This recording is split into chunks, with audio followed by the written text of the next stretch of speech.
We're live, Chairman. Thank you. Good morning, everyone, and welcome to the Adult Care, Health and Wellbeing Cabinet panel today. I'm just going to do Chairman's announcements, and for anyone viewing this morning, good morning to you and welcome. Members of the public may attend this meeting in an electronic capacity, and there is a link on the Council's website for them to do so. Members of the Council are asked to keep their microphones switched off until called to speak, and to switch their microphones off once they have finished speaking. Cameras may be left on throughout the meeting if members wish, and I would encourage that in members of the public watching to be able to see us. If you experience connection or other technical issues, it may help to switch your camera off. Cameras should be switched on if and when speaking in the meeting. That'd be appreciated unless you encounter problems. To indicate a wish to speak, members should use the raise hand function. Use of the meeting chat function is exclusively for voting. At the end of the debate on each of business, there will be a vote. Members should vote using the meeting chat function by indicating for, against, or abstain. I will declare the result after each vote.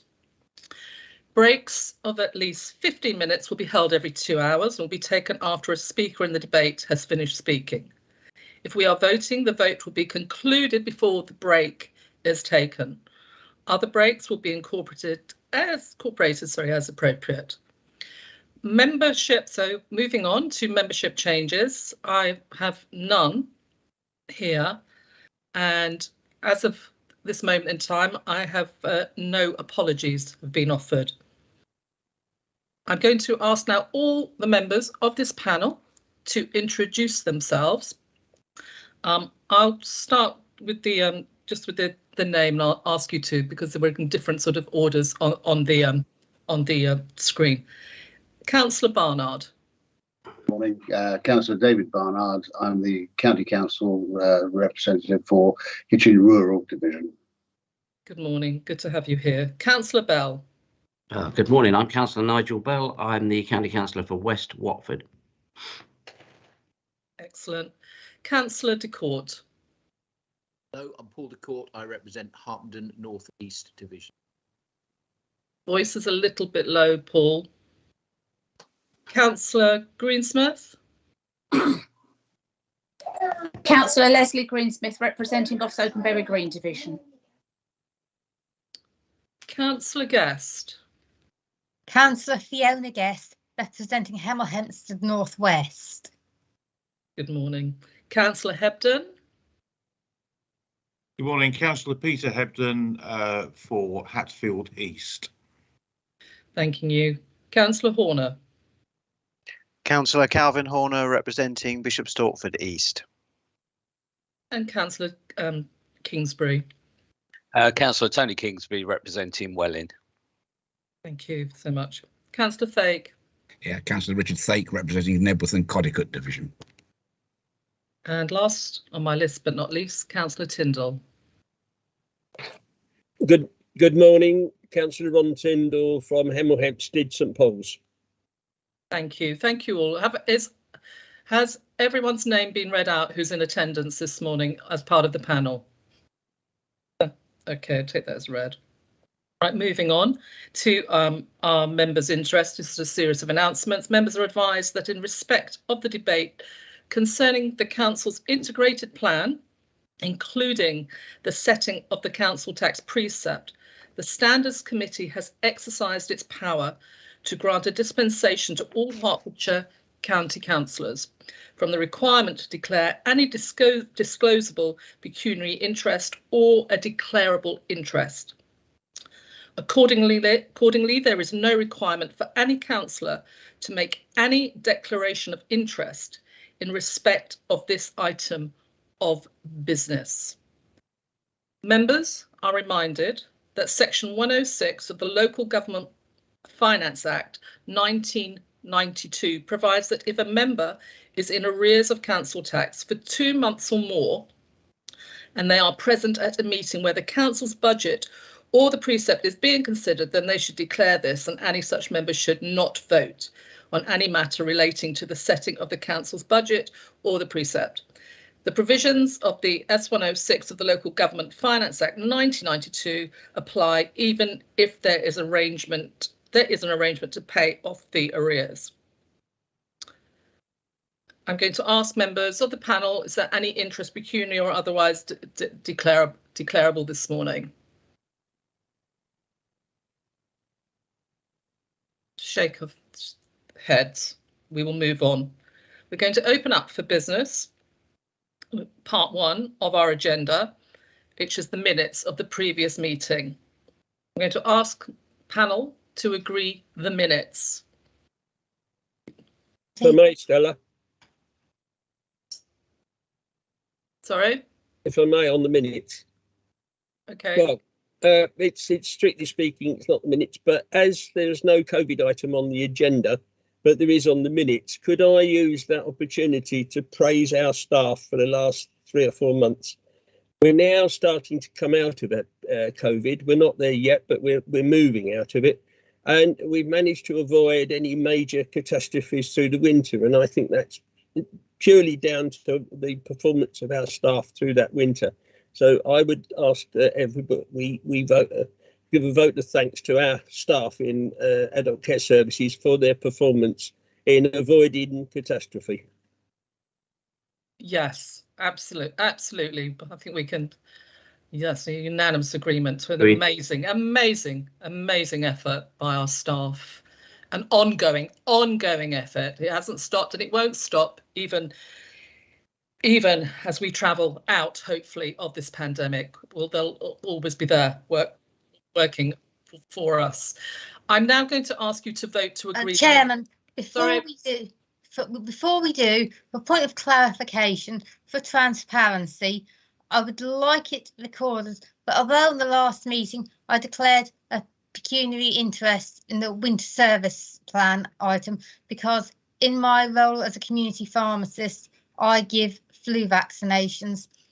I asked and I was advised that I was allowed to speak and vote. Thank you. Noted. Thank you. Thank you, Fiona. Public petitions. So, right, I just need to double check. We are agreeing the minutes. Can we agree the minutes, please? Formally? Yes. Agreed. Agreed. Agreed. Agreed. Agreed. I would like it recorded somewhere. Agreed. I asked and I was advised that I could speak and vote. Absolutely, Fiona. I'll do that for Fiona. Thank you, Teresa. She's raised a concern.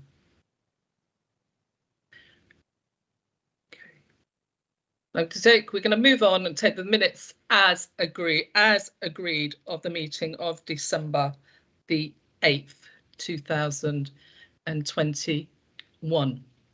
Agreed. Thank you. Public petitions, none received to date. Nothing is in front of me. We're going to move on now to item 3 on our agenda this morning. It is the integrated plan, our IP for 2022-23, travelling through to 2025-26 for adult care, health and well-being. Officers, our Executive Director Chris Badger will present, Helen Manouf and Matt Buckland. But I'm going to hand over to Chris now to move forward with this agenda item. Hi colleagues. Yeah, I'm just going to do a very quick opening before passing over to Helen. I'm conscious that the proposals in the report were discussed in the scrutiny process that's associated with the integrated planning process earlier in January, and that this then goes on to full council for the full council budget meeting to discuss that. Helen will go through the headlines again, just to reiterate the points. The issues I would point to are the investment in inflationary pressures in the care sector that relate in particular to increases in the national living wage, and our aspirations in Hertfordshire to ensure we can do whatever we can to increase care workers' pay, which we think is central to securing enough care workers to deliver the support that we want for our communities, as well as general inflationary pressures out there that people will understand in those ways. Also noting the other investments that are mentioned there in terms of domestic abuse and so forth. So as Director of Adult Care, whilst I would always lobby for more funding for social care and a more sustainable funding portfolio in line with the council's stated position nationally, I am content with this budget as a budget that is sufficient to run adult care services next year. So I'm confident and can therefore sign the proposals off on that basis. And in terms of the reflection around the wages in particular, that's really great to see, to make sure that we're getting the people that have worked so hard in the pandemic rewarded with wages that begin to reflect the value that they deliver. I'm not going to say too much more than that because Helen will take you through some of the highlights, but we won't go into too much detail given the scrutiny in the forthcoming council that we've got on the IP. Thanks, Helen. Thanks, Chris. Thank you, Chairman. Morning, everybody. Yeah, I'm standing in for Jackie Albury this morning, who's done so much work to pull this paper together. So hopefully I can do it justice. And I'll talk very briefly. Pleased to introduce the budget for adult care services for the next financial year. It's closely linked to our new plan for adult care services, which panel is aware of. And our focus throughout that plan and throughout this IP is all about communication, all about relationships, about helping people maintain their well-being and therefore prevent, reduce, delay the need for formalised care and support. When we do need to provide that care and support, it's about as high quality offer as we can possibly deliver. The plan's about recognising and supporting the unpaid carers who are so vital to our system, and it recognises how interconnected we are in adult care services with a wider public network of organisations, and that we need to work really closely with those wider partners in order to deliver our ambitions. So in terms of headlines, Chris has already pointed out the proposed £18 million investment to increase the pay for people working in the care workforce, to get them to a minimum of £10.30 per hour, and in many cases it will be a higher wage than that. That's a strategy panel will be well aware that we've been pursuing over 2 or 3 years now. And we've seen significant investment in care workers' pay funded over that period. And I think that's all about how much we recognise and value our care staff and the vital role they play in our system. In terms of other highlights in the budget, wanted to flag the significant investment in what we call demography funding. So that's £22 million being allocated to support the increased numbers of people, older people, adults with disabilities, adults with mental health needs, those increased numbers coming through. £1 million investment in domestic abuse, and I know we've got the strategy on the agenda later today. Investing in a new model to support prevention, so making sure we've got even more qualified and registered practitioners at our front door to work with individuals and support them to take the measures to sort of help people prevent, reduce, delay need for ongoing services. A significant investment in HARES to make sure we've got good offers around equipment, particularly important when people come out of hospital. And in terms of capital investments, we've got significant capital going in for our new accommodation strategy for adults with disabilities, and continuing that programme that panel will have seen in previous years of investment in nursing care and extra care provision. The covering report that accompanies the integrated plan paper gives a summary of the overall context for the IP, the funding settlement from government and the macro level considerations that have informed the council's budget. It is a particularly uncertain period for the council's finances as we work through what I hope will be the post-pandemic period. And we as a department will be monitoring the position very closely as we get into the new financial year. We also have some uncertainty, which Stephen Pilsworth, the Director of Finance, picked out in his overview section about the government's announcements on social care reform, about whether the costs of that reform will be fully covered. That will be a matter we will come back to in future budgets, and this coming year we'll see a lot of detailed work to assess costs and lobby as needed. Finally, Chairman, Section B contains the plan on a page, which summarises the net revenue budget of 400 million and a capital programme of some 112 million over 4 years. The strategic direction narrative, which describes our priorities, pressures and challenges, and the financial tables, page 71 onwards, with all the detailed breakdown of the budget, the changes that are proposed in this round, and the capital investment plans for the portfolio. Thank you, Chairman. Thank you, Helen. Panel, I want to open up conversation around this is an incredible piece of work, this strategy, and open it up to questions. So Nigel, there's a collection. Let me just get this as it should be. Right, they're not up to my side, so I haven't which order the hands would be. Nigel, I'm going to ask you first. Your hand is up. Okay, thank you, Chair, and thanks for the presentation by Helen and Chris. And I think people think that we had a good scrutiny the week before last, looking at the whole budget. But and obviously I and my group obviously support the extra money being put in, especially for pay, which is vital.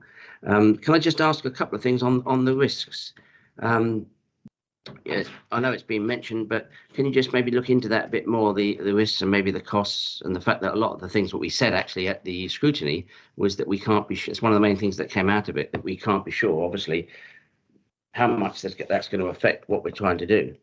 The other thing is that obviously inflation, as Chris has talked about, on page 49, it's estimated for every 1% increase in this CPI, it's going to be an extra 0.9 million of cost going to be incurred. Has that really been looked at? And also those, page 37, those one-off items and technical adjustments, I think it's 2.5 million, the removal of 2.7 million relating to obviously COVID, the recovery actions.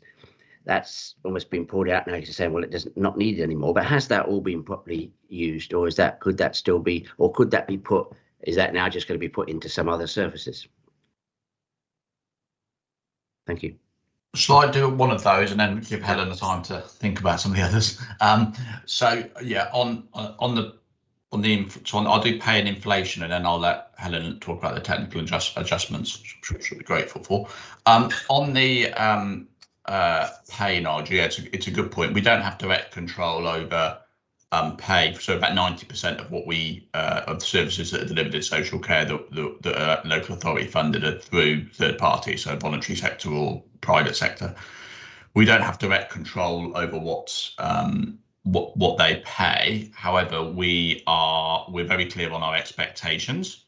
Number one, we have a Hearts Care standard for home care, which sets out the expectations which people need to sign up to, which includes paying the living wage rates and paying travel time, etc. Because it's not just the money on home care, it's the other terms and conditions around leave and travel and training and so forth. But what we do have is we set our expectations very clearly, we monitor that, and the market works. So if, for example, people are paying less than we are giving them to be able to fund wages, then people have got the ability to work for other care providers, and the market will come into play to with people moving between care providers, which they are, prone to do.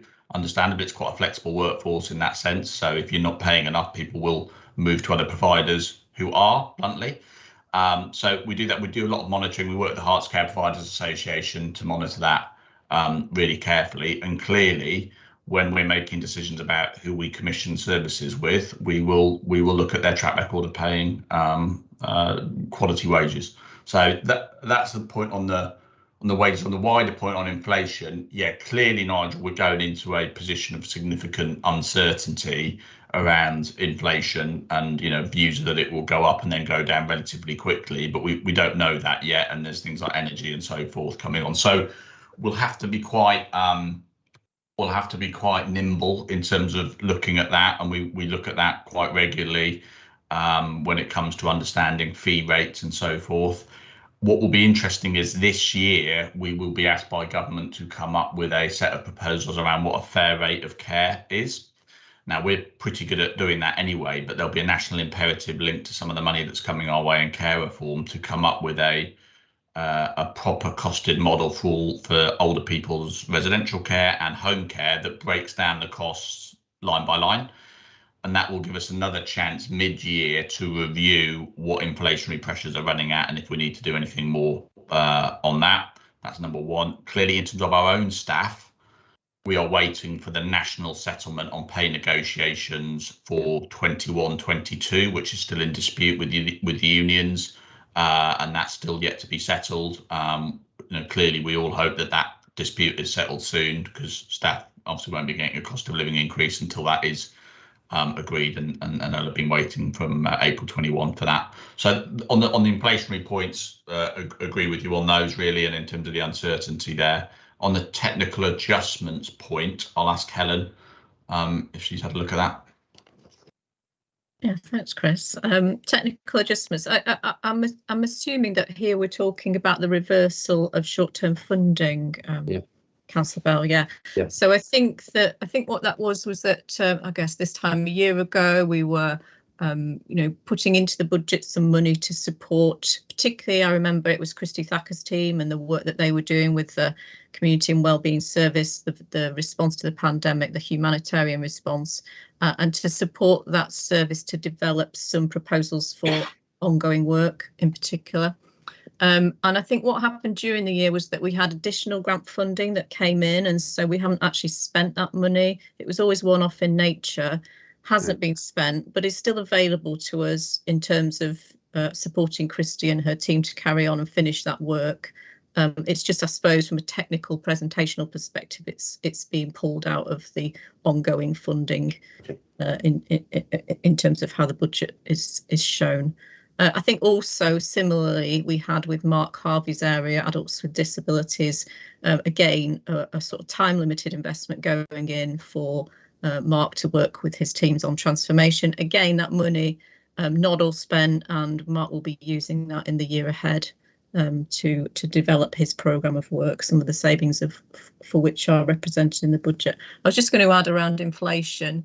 We have a really good dialogue with the market, actually. We've got regular meetings through the year with Hearts Care Providers Association and representatives of each of the main kind of types of care providers. So residential care represented, domiciliary care represented, and we are really in touch with them about the inflationary pressures they're experiencing. And Chris mentioned the work we'll do over the year ahead, and we will certainly be engaging with that market, with those providers as we do that work. Great. Okay, thanks. Good answer. Thank you. Okay, thank you, Helen. Thank you very much. Ron, you'll have your hand up. Thanks very much. I've got a couple of questions. First, on the question of the Care Act and staff, I understand that once they've sorted out the arrangements, I understand that the Care Act will make the council liable for additional assessments because of this idea of fair funding. And I just wondered, has any estimate been made on what effect that will have on need for additional staff and the recruitment of those staff and the types of staff we should need to recruit?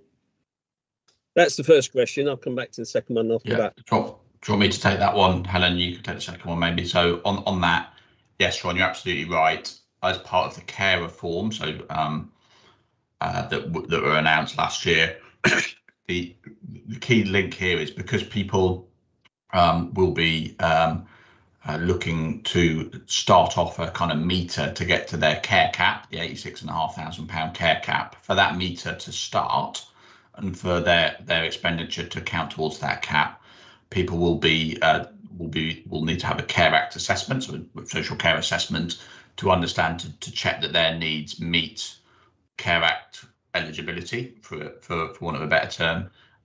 That will mean a number of people that would traditionally be classed as self-funders wouldn't have necessarily come to us for an assessment or any discussion will seek a Care Act assessment. There'll be two issues. Number one, there'll be a big issue when that metering starts in October 23, because there'll be a whole load of people all in one go that will want a Care Act assessment, number one. And then on an ongoing basis, that will require more assessments. So we, as part of the settlement for next year, so for 22-23, we will receive some money from government as part of the sort of new burdens arrangements to make sure we have enough money to finance those extra staffing. We're still doing the numbers around what that might look like. Quite difficult to know how many people we're talking about here, because we don't necessarily know how many self-funders are out there that would require an assessment. So we'll need to know A, how many we might need, and then B, look to go and get people when each of the other 150 local authorities will be doing the same thing. So we've kicked off a programme preparing for care reform, and the big work stream is workforce, Ron, and we will need to see in the settlement next year that we've been given enough monies as part of the national insurance levy monies actually to cover those staffing costs, and we'll make a judgment around whether that's sufficient or not. Thank you very much. The other one I've got is really linked to the earlier question on risk. The government's future programme is a reorganisation of business rates, which has been on hold for some time, and also they're intending to bring in fair funding, which may or may not benefit the county. Although as a county near to London, we may suffer. But I just wonder, given the fact that approximately 70 to 80% of the cost of ACS is funded locally through either the precepts or the business rates, has there been any study or anybody looked towards the future risks attached to the government's possibly changing the funding rules on us halfway through? Maybe I'll take this one, Helen, actually, if that's okay. So yeah, you're right, Ron, actually, that most increasingly council funding is especially in areas like Hertfordshire, increasingly is in a sense raised locally, because business rates and council tax are a greater proportion of our income than the grant from government is, because of grant going down, council tax going up, and that's particularly the case in areas with relatively speaking, more affluent, because the council tax income is bigger than areas with lower council tax banded property. So it is the case that 70 to 80% of adult care spend nationally is from local sources. It adds then, you're right, Ron, it adds then to a significant uncertainty around adult care budgets and indeed wider council budgets, because there's an awful lot going on at one time, Ron. So there's the potential look at the business rates, funding formulas, and a little movement on a formula by 1 or 2 percentage points can have a big impact. Plus, there's still significant uncertainty of what the financial impact of care reform will be. Number one, the care cap and how much that might cost us. Number two, implementation and ongoing running costs, as you've already mentioned, but also delivering a fair cost of care to remove or narrow the gap between self-funder rates could have a very significant impact on our care purchasing budget. And then finally, the change in thresholds for when we take over on the means test from £23,500 to 100,000. So within that, there is a lot of different pressures, and we need to understand how they all relate to one another and what that means. And I think that absolutely goes to Helen's point that she made at the start, that we still feel probably more uncertainty about both our income as a council related to adult care and our expenditure relating to these care reforms. So it's something we're going to have to watch really carefully. Thank you, Stella. Could I ask that going forward, if there are any government announcements on either fair funding or business rate reform, that the officers can come back with a report to the next available cabinet panel, because I think this is something that I certainly, and I believe we should all have to keep an extremely watchful eye on. Yes, Ron, that's noted. Absolutely. Thanks very much. Very much so. Thank you for that. Thank you, Ron. Fiona, you have your hand raised. You indeed. Thank you, Chairman. And we're putting money into care providers for an increase in the wages of care workers. I've asked this question before. That is, do we have any evidence it's having the desired effect on recruitment and retention? Have we got that data? Thank you, Fiona, for that question. Helen, do you want to have a go at that one?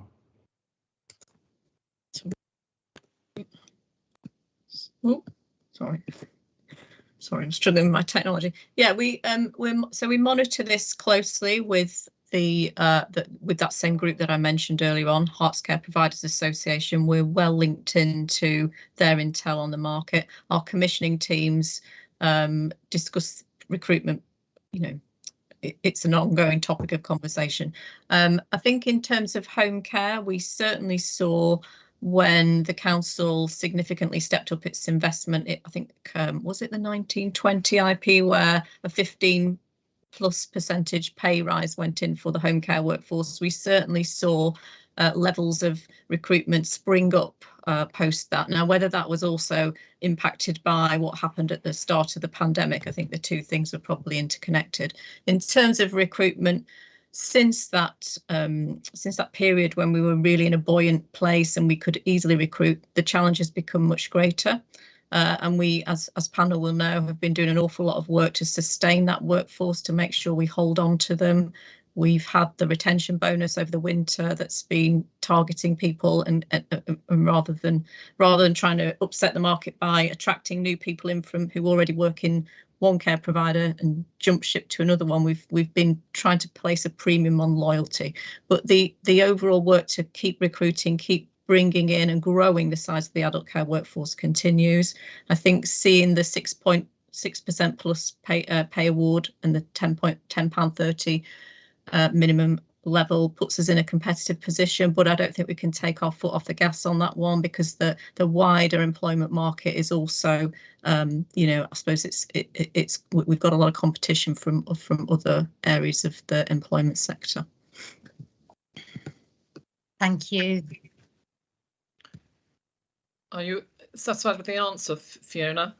Yes, I am. That answers my question. Thank you. Yeah, it's very good, very good.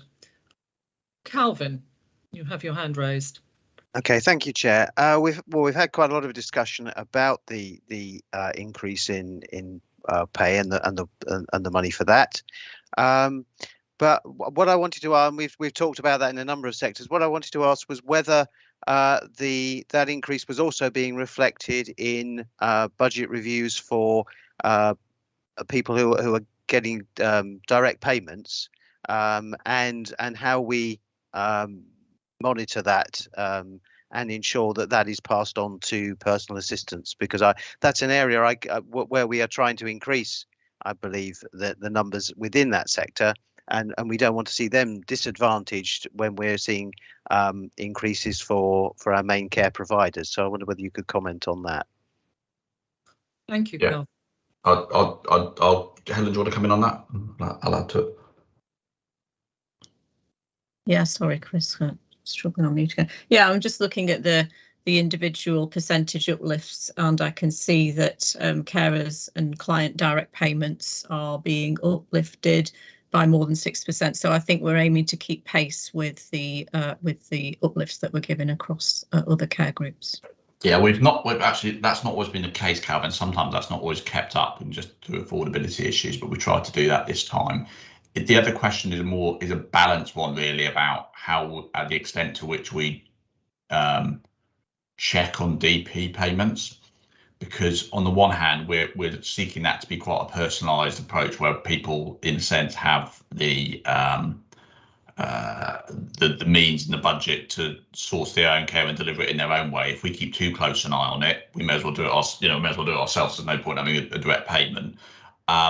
Clearly, where individuals are on the living wage and the living wage increases, as an employer, the recipient of the direct payment is legally obliged to uplift those wages. Again, with the market would be at play here in terms of what would be required. And to be honest, most direct payment holders are only too eager to support their care workers that are helping them with uplift. So I'm pleased this year that we've basically matched the direct payment uplift with other sectors. And as you're right, that is an area that we want to grow. And we've got a couple of things going on this year around that. So we're recommissioning one of the contracts around how we support people with direct payments, keep implementing the strategy around direct payments too, and to get uptake increased, because it's something that we do, think is a much better way of delivering things, as you said, Calvin.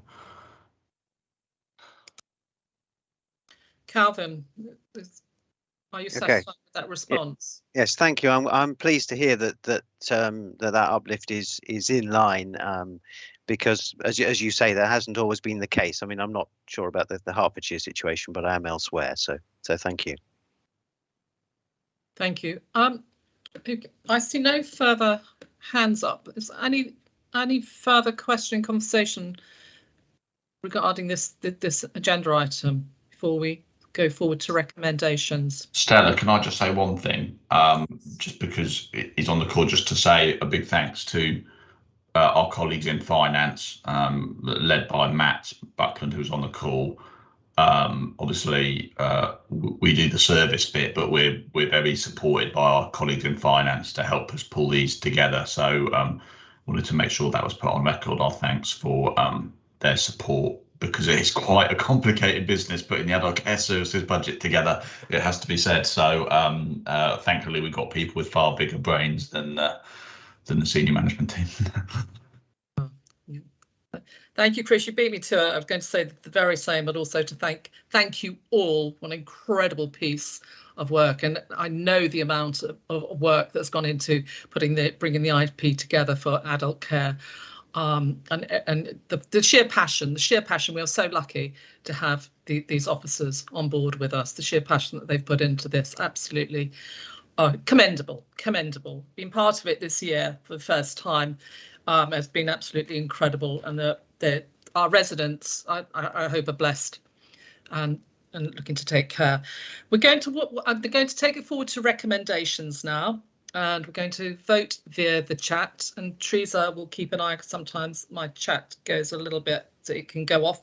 I've spoken to IT, but let's see where it goes. The panel is invited to recommend to Cabinet the proposals relating to the integrated plan in respect of adult care, health and well-being.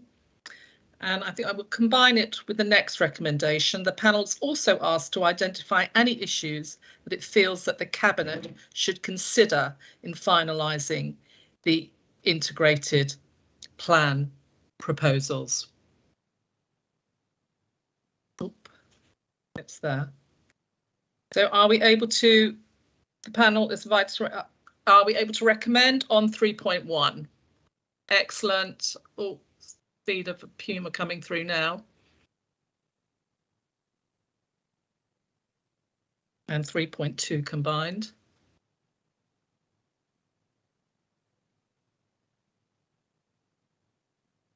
Has everyone voted? Richard, thank you.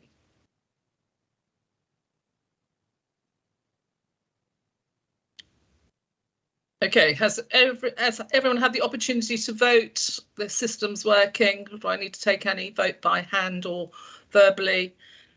And looking at that, that has been unanimously, recommendations have been unanimously agreed to move forward. Thanking you for that. It's going to go to my chat to make. Chair, I think there was a couple of abstentions in there. I'm just going to my chat to see, because normally, could I ask that? I'm not quite sure why, but a couple of abstentions there. Yeah, item 3. Abstentions, Teresa? We have 4 abstentions and 5 agreements. 5 agreements and 4 abstentions, because that's not clear on my side. Okay, all right, we have that. Chairman, I used the word for rather than agreed. So does that count as an agreement in that I used a different word to the word everyone else used? It does, Fiona. Agreed, 4. They're fine. Thank you. Thank you, Fiona. Thank you for that question, because sometimes things can get mixed up in the mix. I'm very hot on procedure, and I wanted to make sure that the procedure that I used was acceptable. Excellent. Thank you. We're going to move on to the next agenda item, which is the Hertfordshire Domestic Abuse Strategy being brought to this panel this morning. Chris, again, is our Executive Director, and Helen Gledhill is the strategic lead on this. And I'll pass over initially to Chris to introduce, and take forward for us this morning. Thank you, Chris. Yeah, thanks, Stella, and yeah, I've got Helen Gledhill with me who'll do most of the presentation here. Clearly this was domestic abuse and violence against women. Related but separate issues were discussed at the panel, I think last time, as part of a consideration of a motion. Said at the time that the domestic abuse strategy would be forthcoming. It relates to the new legislative requirements around domestic abuse.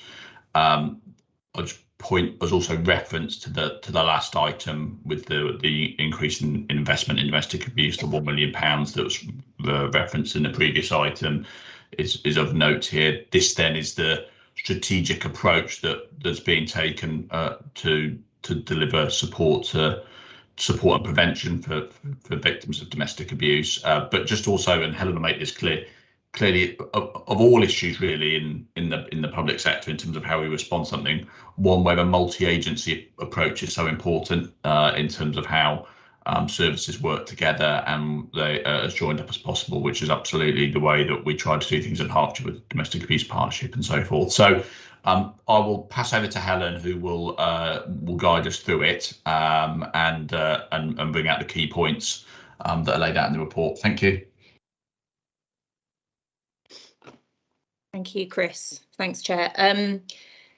Good morning, everybody. So, yeah, we're here to obviously talk about the Hertfordshire Domestic Abuse Strategy that many of you have been involved in discussions along the way in relation to the input, and also to recognise the significance of this agenda as we go through the decision-making process to endorse the strategy. So just some of those key highlights to bring to your attention. This is now a statutory responsibility for every Tier 1 local authority to produce a strategy based on the support needs of victims and survivors within safe accommodation. As you're aware, the County Council, together with the wider Domestic Abuse Partnership, has put forward the ambition to make our strategy wider and look at the needs across all services and support that's required for victims and survivors of domestic abuse, and also addressing work with perpetrators of domestic abuse as well. So by law, we had to publish the strategy in its current form by the 5th of January, and that was subject to review in relation to going through the process, adding any amendments that have come forward, and also developing a robust monitoring framework that will then lead to the launch of the strategy formally in April 2022. I think, as Chris said, this is not a county council strategy, this is a partnership strategy, which very much means that all organisations that are involved and committed to this work have a joint responsibility for how it's implemented and how it is then monitored in terms of that impact. How we will know is that through the Domestic Abuse Executive, which is chaired by Jo Fisher, Executive Director of Children's Services. We then have the Domestic Abuse Partnership Board, which is an operational board that will oversee how the action plans that sit underneath this strategy are implemented and delivered. Victims and survivors are an integral part of this strategy as well.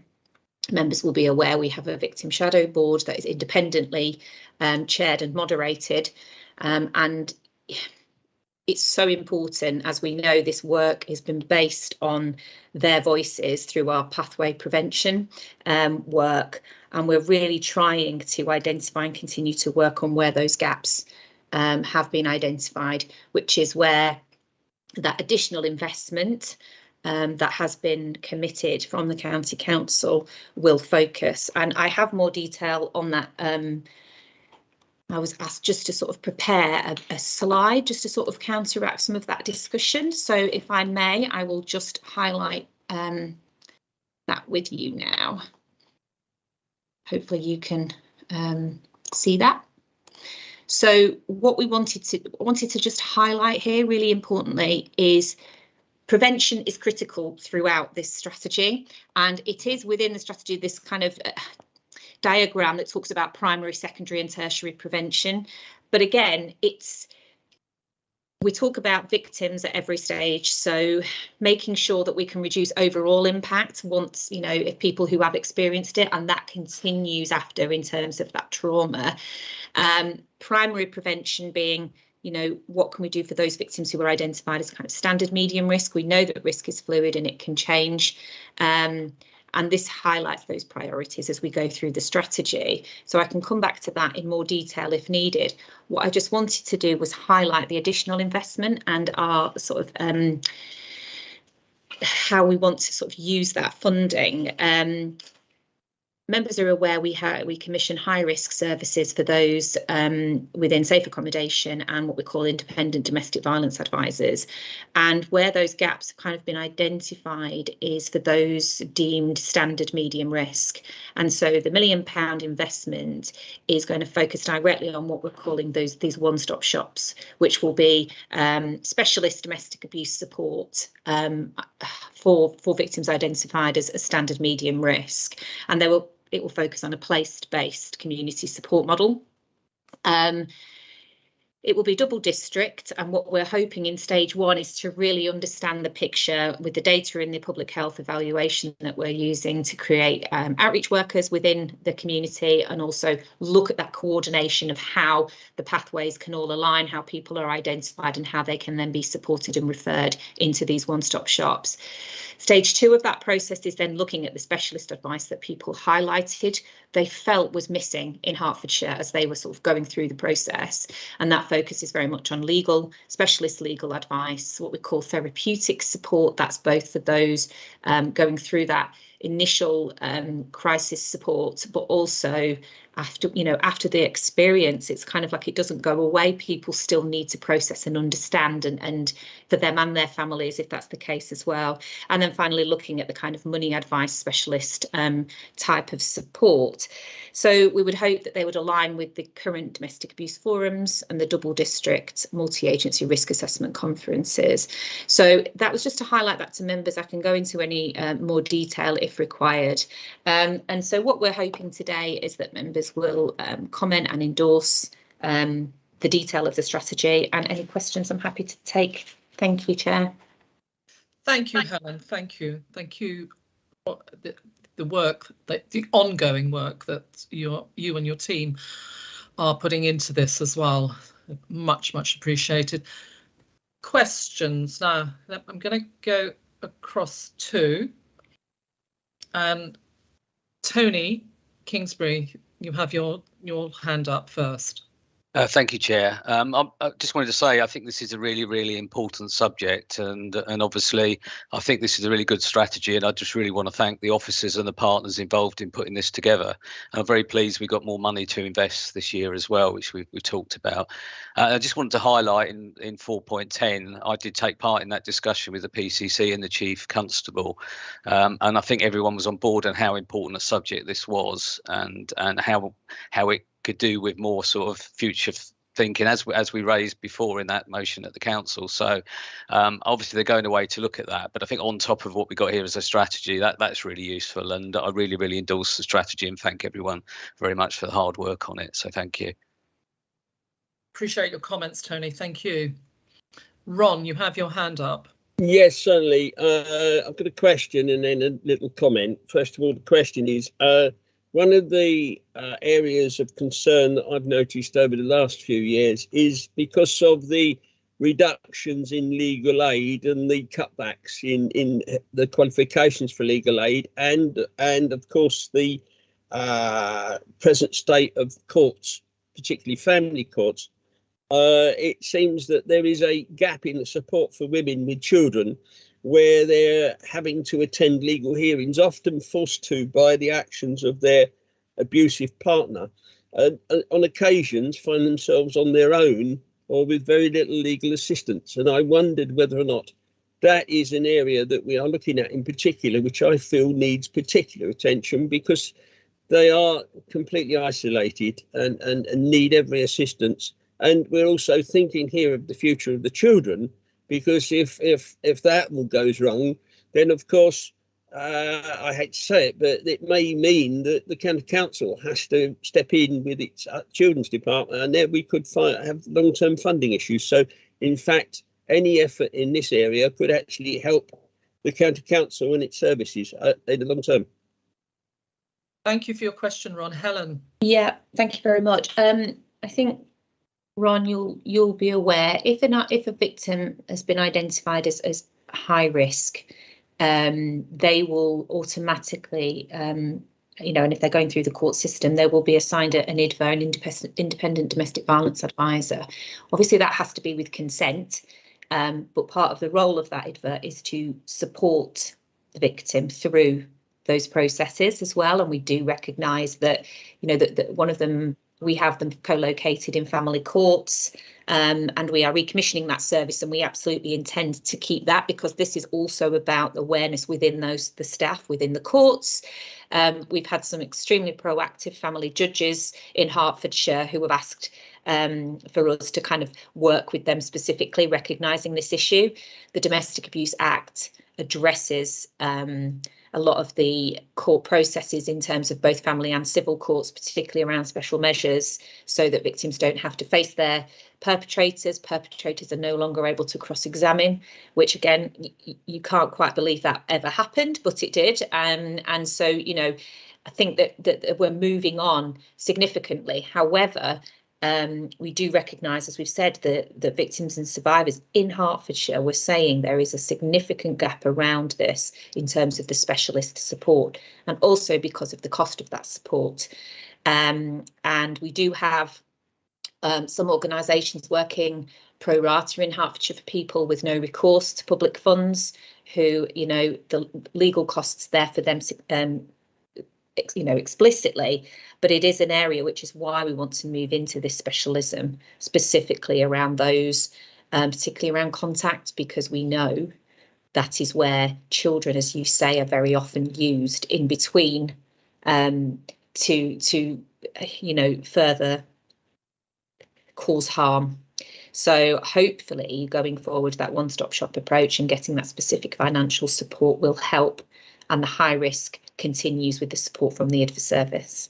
Could I ask particularly that I wasn't thinking so much of the high risk, because they've got those who've got a caution around them. I'm more concerned with the medium and standard risk victims who sometimes get missed because of a lack of sort of time.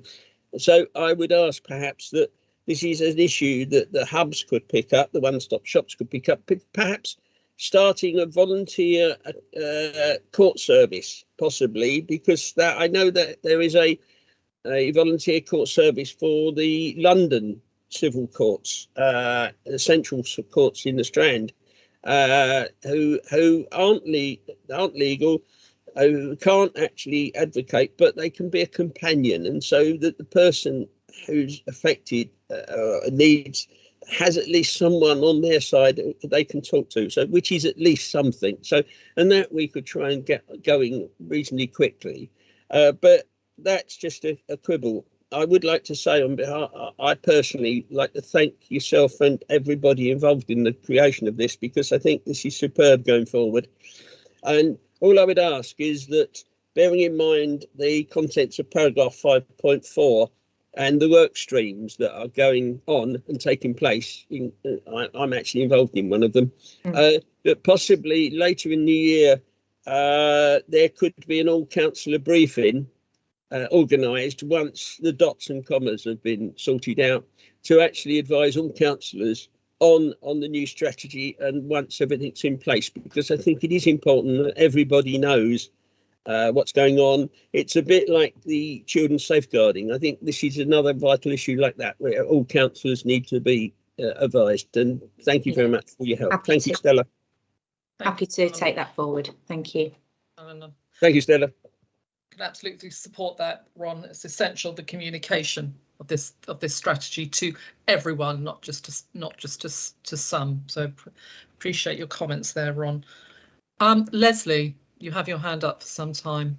Thank you. Thank you, Chair. Very good and interesting report. My question is, what would happen about men? Because it's all about violence against women. And I know there are some men out there that are in the same situation and often are very reluctant to come forward because they're ashamed or whatever. And I just want to make sure there is enough support out there and that somebody's around to signpost them to the correct places. Because I've had somebody come to speak to me and it was very hard to find what to say to them, because it was all to do with women and refuges for women, but not a lot about men. Thank you. Thank you.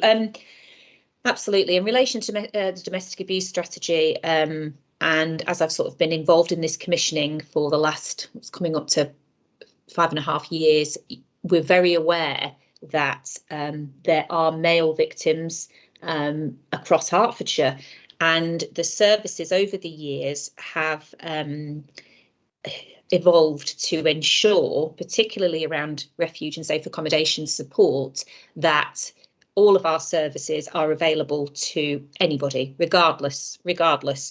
And so, you know, all of the services being commissioned through the high risk procurement at the moment are for anybody experiencing domestic abuse in any form. And, you know, we closely monitor the referrals and ask some of those questions about, you know, what some of those barriers might be. So, you know, particularly around the IDVA service, we do see men, and we have also the Hertfordshire Domestic Abuse Helpline that we don't directly commission, but are, you know, a key partner with us.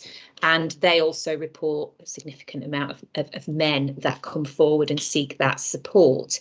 So absolutely, and it's clear in all of our contracts and all of our communication that, you know, support is available. I think in relation to the wider violence against women and girls agenda nationally and locally in Hertfordshire, we know that we are focusing here on those crimes that disproportionately affect women and girls.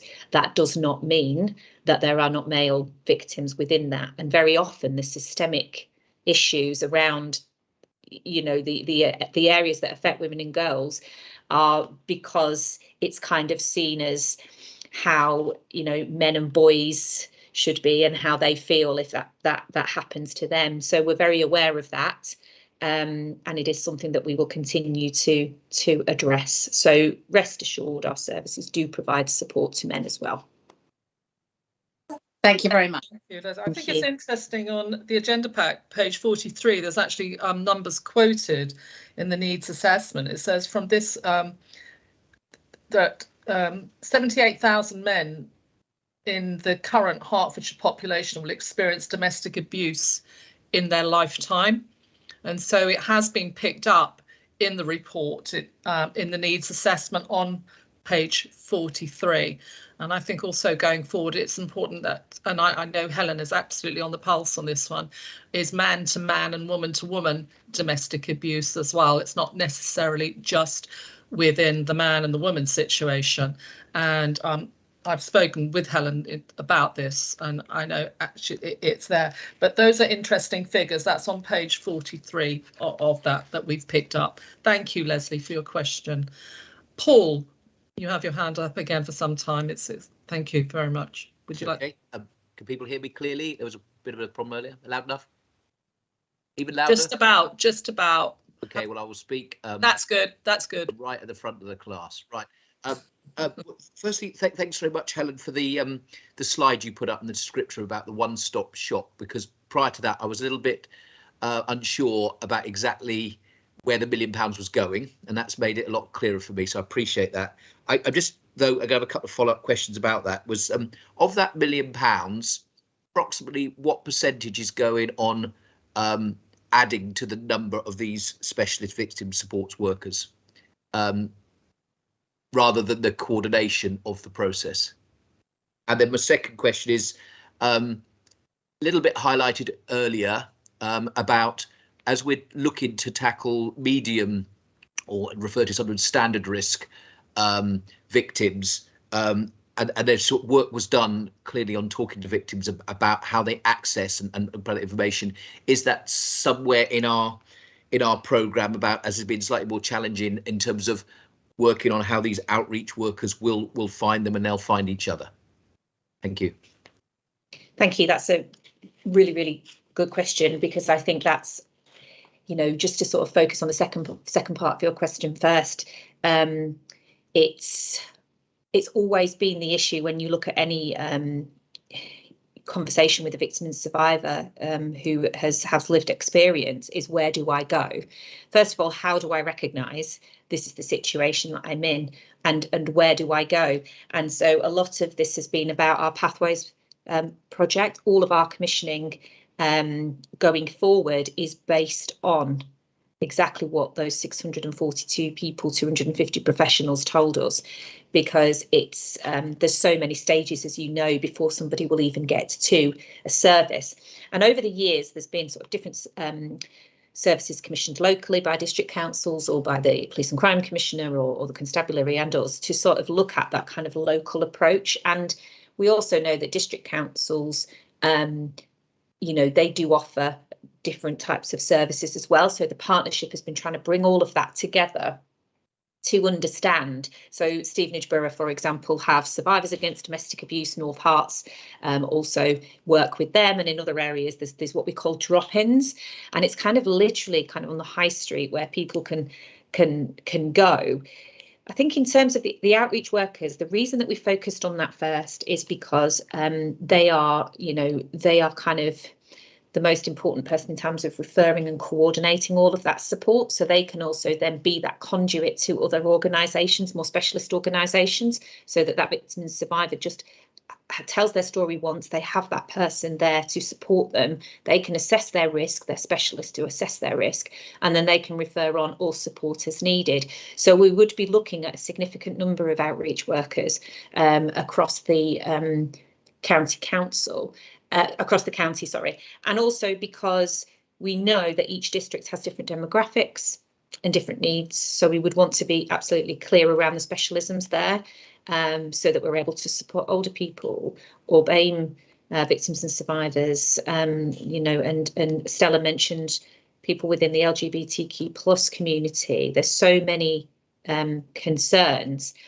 So then it's around what's already out there and how can we align to those. So in terms of the place-based commissioning within health and public health and the healthy hubs, and then it's, you know, it's very much around campaigns, social media, how we do that and get that information out in a safe way so that people can go forward. So the coordination element is so that once people are there, it's clear where they can be referred to, and those pathways are absolutely mapped out and supported. And that's why we've gone for that as the kind of phase one. So numbers wise, we'd probably be looking at around 30 in terms of those caseworkers, and that's something that we'd look to commission out to the voluntary sector, specialist provision. So I hope that answers the question. Let me know if I haven't answered your question. No, thank you. That's very good, and particularly like your comment about only having to tell their story once and the coordination rights to that. And that must be so awful. Otherwise, we bounced around repeating that. So thank you very much. Yeah, I think that what your comment there, Paul, needs to be reinforced again. That is the good news, that not having to tell the story again and again and again. Thank you. Fiona. Thank you, Chairman. I think Councillor Greensmith must be telepathic, because she raised the issue that I was going to raise of male victims of domestic abuse. I remember doing my first term on county in the early 2000s. A figure was quoted that 1 in 7 victims of domestic abuse was male. Recently, I read a figure that 26% were. I've done some sums on the figures in this report of residents of Hertfordshire who can expect to experience domestic abuse in their lifetime, a rough estimate. I did some quick sums and worked out that 40.6% of victims were male. So it's good to know that domestic abuse services are available to all victims of domestic abuse. But thanks for clarifying that, Helen. So is this increased in the number of reported and expected male victims? Is that due to better reporting and male victims being more willing to come forward and know that they will be taken seriously?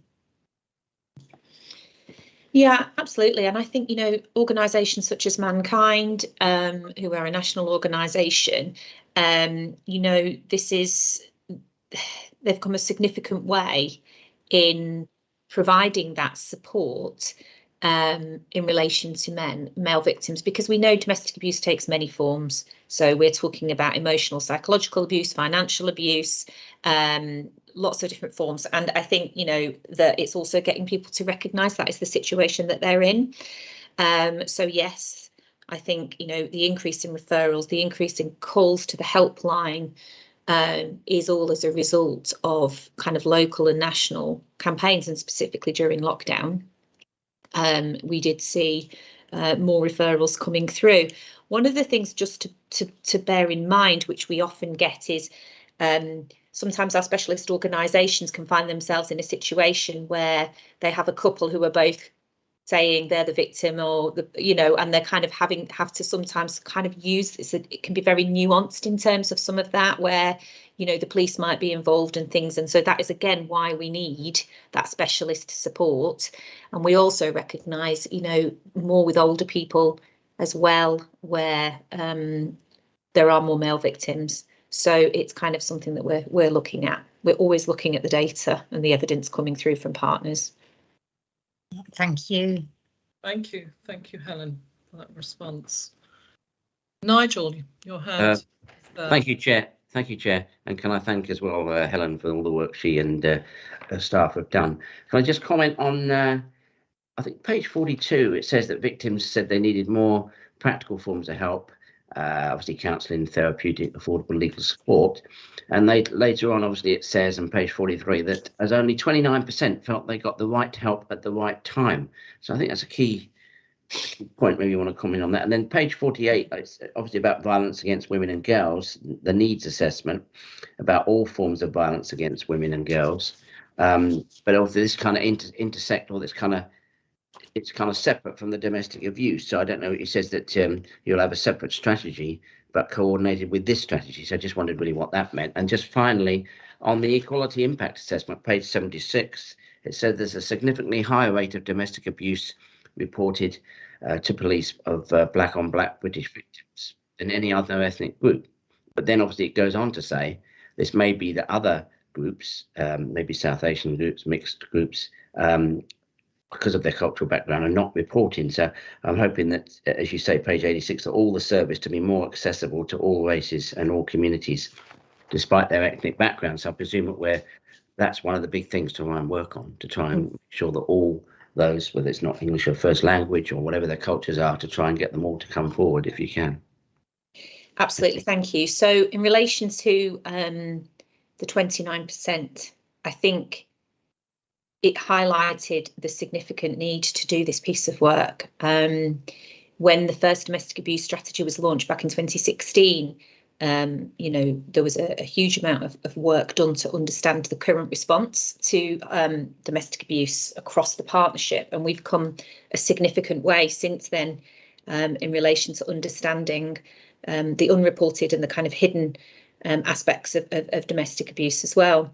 And, you know, that was a large amount of people that completed our survey, and we also, as it says in this report, carried out a number of interviews with people who wanted to really go into detail about their story. So for only 29% felt that they got the right response at the right time. Every situation is individual. Every situation is going to be need that specialist support, but we knew that as a result of that, what is the right support at the right time for people, which is why our strategy really focuses on that prevention at every level, because prevention can come in if somebody, you know, is a high risk victim fleeing domestic abuse and we are preventing them from further harm or homicide.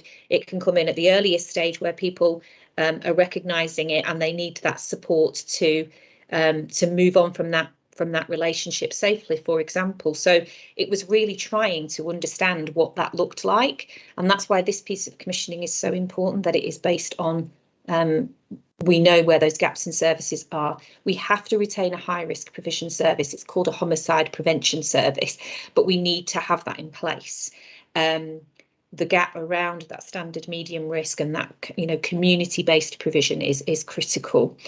In terms of the violence against women and girls, and I know we talked at length at the previous panel with the motion there, that violence against women and girls, as I've said, covers all crimes that disproportionately affect women and girls. Domestic abuse is the most significant.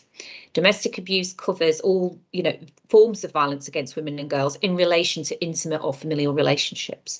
So we're talking about stalking, we're talking about sexual violence, forced marriage. So that we are doing significant work on that. Where we focus on those gaps is kind of what we would deem as sort of stranger type attacks and crimes, where, you know, they've been highlighted more recently. We talk about stranger attacks and rape and safer place, you know, safe spaces and things like that. So that is the kind of area that, you know, there's a lot of focus on at the moment. And so in Hertfordshire, what we want to do is bring all of that together and look at our response rather than create a whole new kind of domestic abuse is the key part of it. And, you know, hopefully that is clear within this strategy in relation to how we're addressing that. And we will continue to work together with colleagues. I'm very delighted and assured that you have read everything in here. I'm very impressed in terms of all the way through the Equalities Impact Assessment. So that's amazing. But yes, of course, we want to make our services as accessible as possible. We have to be realistic. We have to try our best. We're not going to be able to meet the needs of all victims and survivors. We can be ambitious and we will continue to be ambitious. But it's knowing, as I've said earlier, to in response to the previous question, there are so many marginalised groups, as you say, where intersectionality comes into effect, and we will continue to work with those specialist organisations, look at those outreach workers in terms of their specialisms and where they are, to make sure that as many people as possible come forward. So we will continue to report that. We have to report annually to the Department of Levelling Up in terms of how we are achieving, and, you know, that is also something I'm very happy to share with members as well as we go through.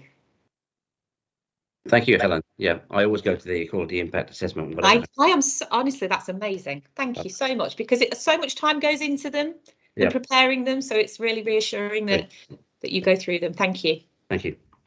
Thank you, Nigel. Thank you, Helen. Calvin, you have your hand up, have raised. Yes, thank you, Chair. I just wanted to come back to the issue of the million, and thank you for your responses to Paul earlier. But one thing I didn't pick up within that was the whilst it's important that we have the coordination, that we have that people don't have to tell their story twice, how much of that 1 million would be going to bolster the frontline services with increased, you know, numbers of IDVAs and that, because I mean, you may have mentioned that, but I didn't pick that up out of the answer, so thank you. No, that's fine. And actually, can I please for the minutes as well just clarify a point on the caseworkers? So, you know, our ambition as a whole is to have 30 caseworkers across the county. Obviously, with the £1 million, that was kind of based on a wider kind of financial envelope when we were first looking. With the £1 million commitment, we would seek around 18. So apologies, I just wanted to sort of, because anybody that's doing the maths now is probably going, well, that's not going to leave much of the £1 million left. So we'd be looking at 18 caseworkers to begin with. In relation to that would be, you know, commissioned directly out. That would be frontline workers, specialist agencies who would deliver that casework. In relation to the high risk and the increase required for the IDVAs, so just to make that clear, in relation to the pathway support and the needs assessment that we did, we know that the current number of IDVAs that we have across the county would need to increase to meet the needs of all the high risk victims. That's not to say that there aren't significant numbers already being supported. As well as the 1 million, we have inequalities funding that was committed to my team specifically, that is going to posts who will be developing this work as well and looking at the commissioning there. And we also have some base budget which we will be looking at increasing high risk provision.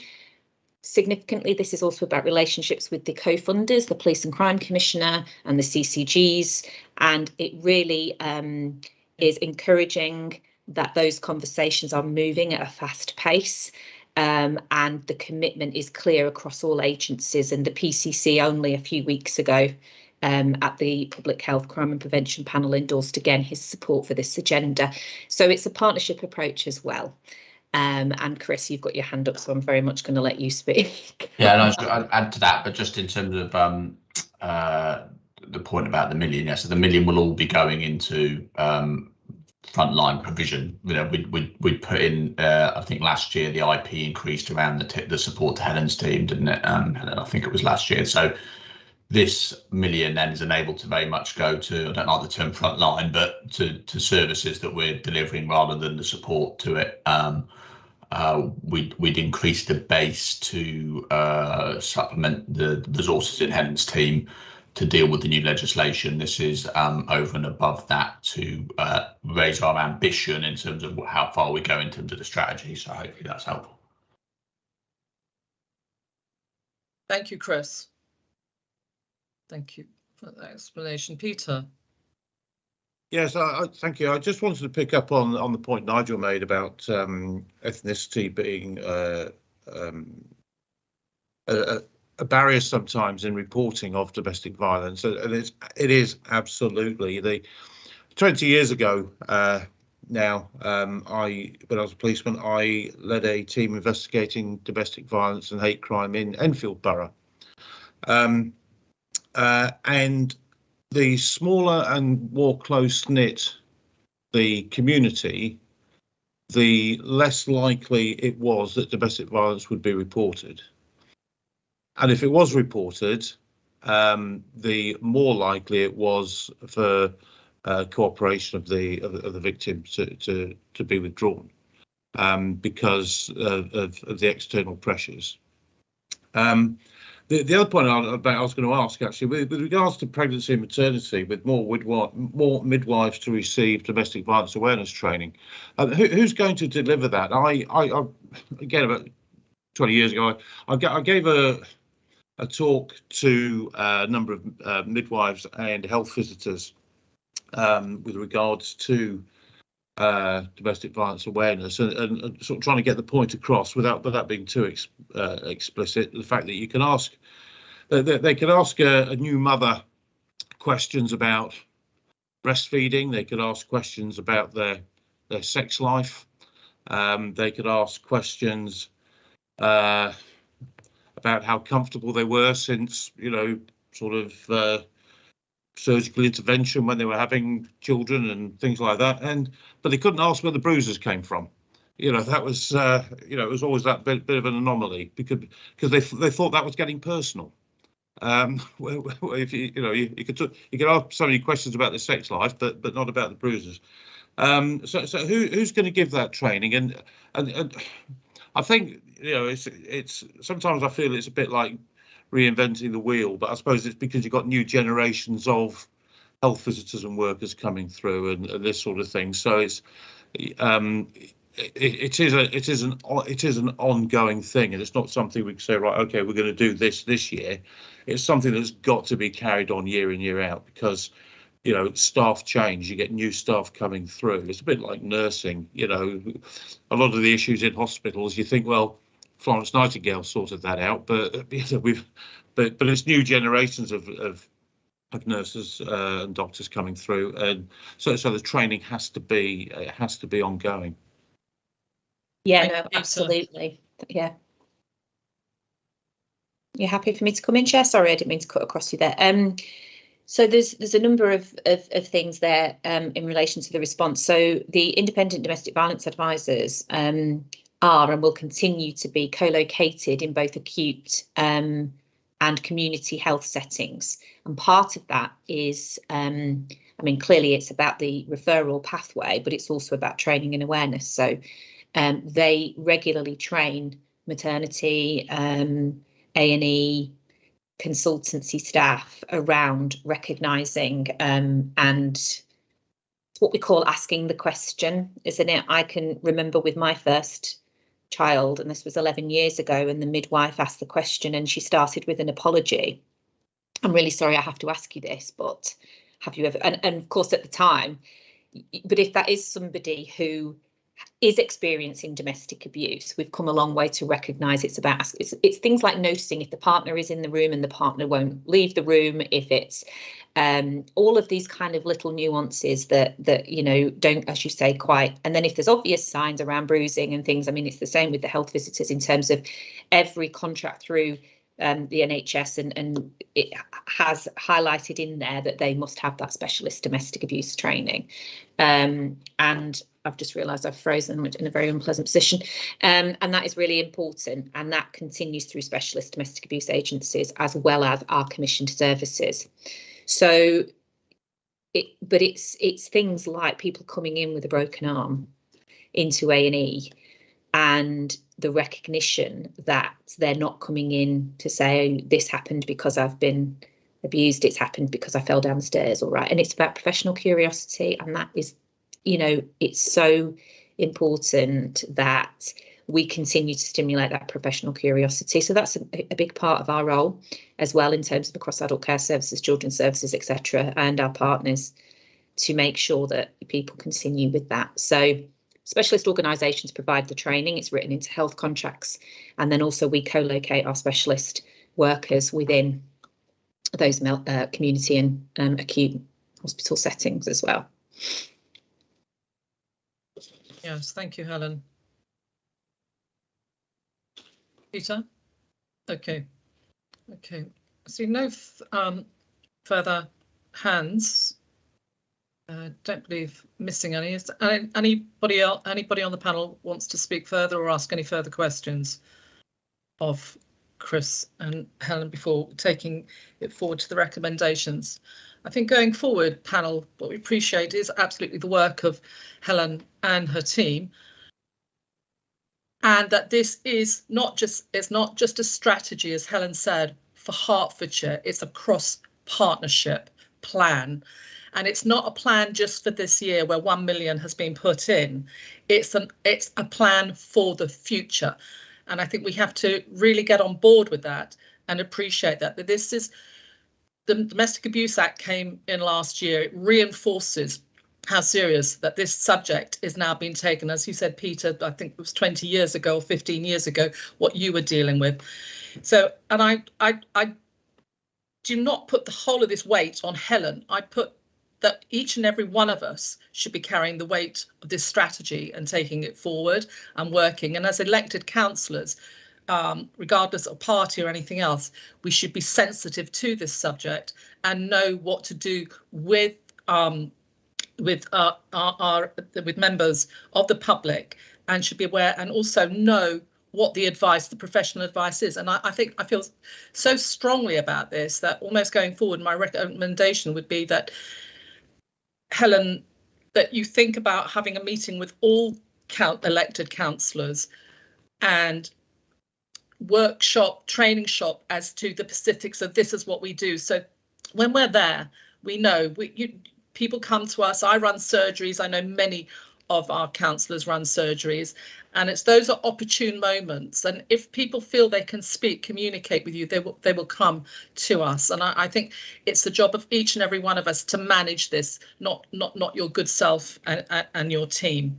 And £1 million goes a long way, and more money coming through. But we must all remember this is a partnership, but a partnership for all of us. And I will stop there. Thank you. Right. Recommendations. Going forward and put it in the chat, and we will check the chat votes. To note the work of the Strategic Partnerships team in drafting the strategy on behalf of the Hertfordshire Domestic Abuse Partnership. 3.2 is to endorse the strategy for implementation from the 1st of April this year. The panel's recommendations to Cabinet will be reported orally at the Cabinet meeting and circulated to members in the order of the business sheet. Can we vote? If I may, Stella. Please. Could I ask that there's a further recommendation that takes in my request for an all councillor briefing at an appropriate stage maybe some months away, but then also add your additions, because I thought your ending comments were extremely important. I've attended several of the one-day courses that are run for domestic abuse. They're excellent, and it's amazing how much you understand. The common question is often, well, why does it take a woman 20, 30, 40 occasions of abuse before they go to the police or go to seek help? But then you go on that course and it all becomes perfectly clear, as he's explained to you. So I would ask that we actually make that an additional recommendation, which you add on your comments to what I asked for, and we go forward asking for Cabinet to endorse that. If we can agree that, panel, going forward on that. Absolutely, Ron, in partnership with you on this one. Chairman, for sure. Could you give me the words for that, please? The additional recommendations, so I can record them correctly. Do you want me to have a go at that? I was taking notes. Thank you, Chris. Thank you. Is that all right? Yes. It was that the panel agreed that training for all counsellors on domestic abuse should be arranged. Was the one on the training, and just remind me the other one. It was an all counsellor briefing session be held once it was appropriate, and that the domestic abuse team had actually carried out all their study. It may be the autumn before we get there, but okay. On the agenda.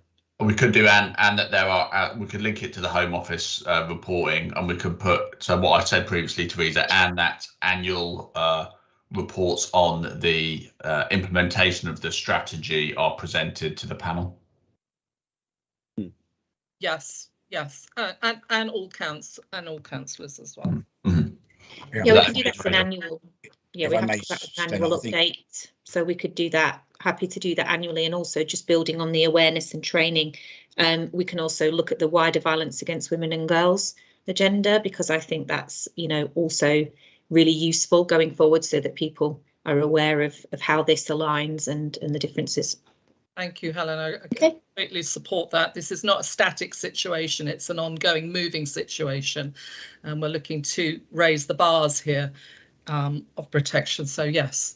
So Richard, you have your hand up. Yes, Stella, thank you for that. It's just I wish to support this concept of a whole authority, cross-party training and presentation, because I think this is the most important thing. I can remember when I had the community safety portfolio, the horrific understanding which dawned about the minuscule volume of actual violence that ever surfaced, let alone the stuff that was resolved. It's I think it was about 2 or 3%, I think, and I mean minuscule. And if you can throw all the money in the world about it, if you haven't raised awareness, it's a waste of time. So awareness. I absolutely endorse it.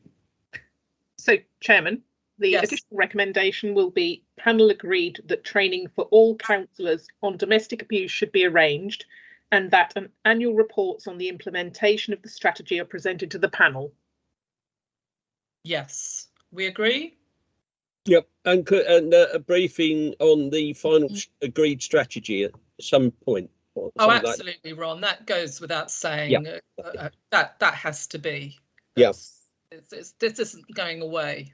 We could have the most brilliant strategy in the world, but if absolutely, Ron, I'm with you. I know what you're saying, Ron. We've got to implement it and work with it. Thank you very much. Teresa, can you advise where we're going now? As everybody is in agreement with that, that can just be added on, and I'll put it in the minutes, but we're voting on the original recommendations as per the report and the additional recommendation that the panel as a whole is in agreement with. So we can vote on it all together as one. And can you make sure that I have agreed it, please? I will. Thank you.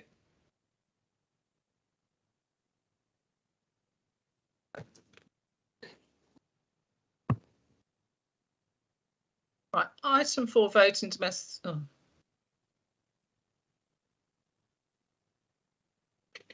A little bit slow in coming through.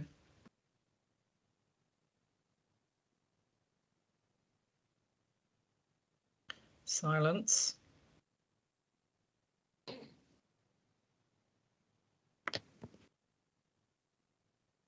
Tony, has everyone up?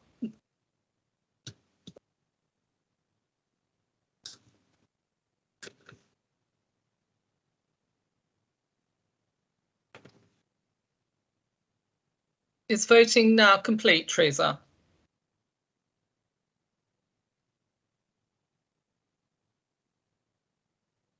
Unanimously agreed, Chairman. Unanimously agreed. Item 4. Thank you. Thank you. Thank you, panel. Thank you, panel, for that. And thank you, Helen, once again. And thank you very much. Thanks for your support. Everyone. Don't need that. Right. Our next item, item 5, Adult Disability Service Accommodation Strategy within our IP. Recommendations, never mind, it's to present Mark Harvey, our Operations Director, Adults Disabilities, and Alison Spalding will present to us. Thank you, Mark. There you are. Good to see you. Good morning, Chair, and thank you, councillors, for giving us the time to share the adult accommodation strategy for adults with a disability that we want to share with you this afternoon. If it's okay with you, I'll give a very brief overview of the key points. I am really pleased that Alison Spalding has joined us, who's put most of the work and analytical thinking to developing the strategy, as well as engaging with partners across Hertfordshire to develop this. So Alison will also be here and will probably want to add to the bits I miss and also answer any key questions as part of going through. But I really want to recommend the strategy to you today, if nothing else, because it's been a long time coming. That in Hertfordshire we've got great ambition for good accommodation and care support for people and citizens who use our social care services. But what we want to do is actually make sure that we have a modern strategy that can allow that to happen for individuals across Hertfordshire. So for the purpose of this strategy, what we've actually done is broken it into 3 key strategic areas that will override what we want to deliver, but more importantly, what we want the whole of Hertfordshire to do in its journey with us. And the first key one is really a new approach to working with partners. And for us in Hertfordshire, one of the key elements of that is working much more closely with the boroughs and the district councils, who clearly are the housing leads and providers or have the statutory responsibility in our areas. And we need to get much better at working right next to them to be able to ensure that any development, any housing arrangements, any housing strategies are completely in line with this strategy, but also the people that live in our towns and villages, to enable them to be key members of communities and citizens.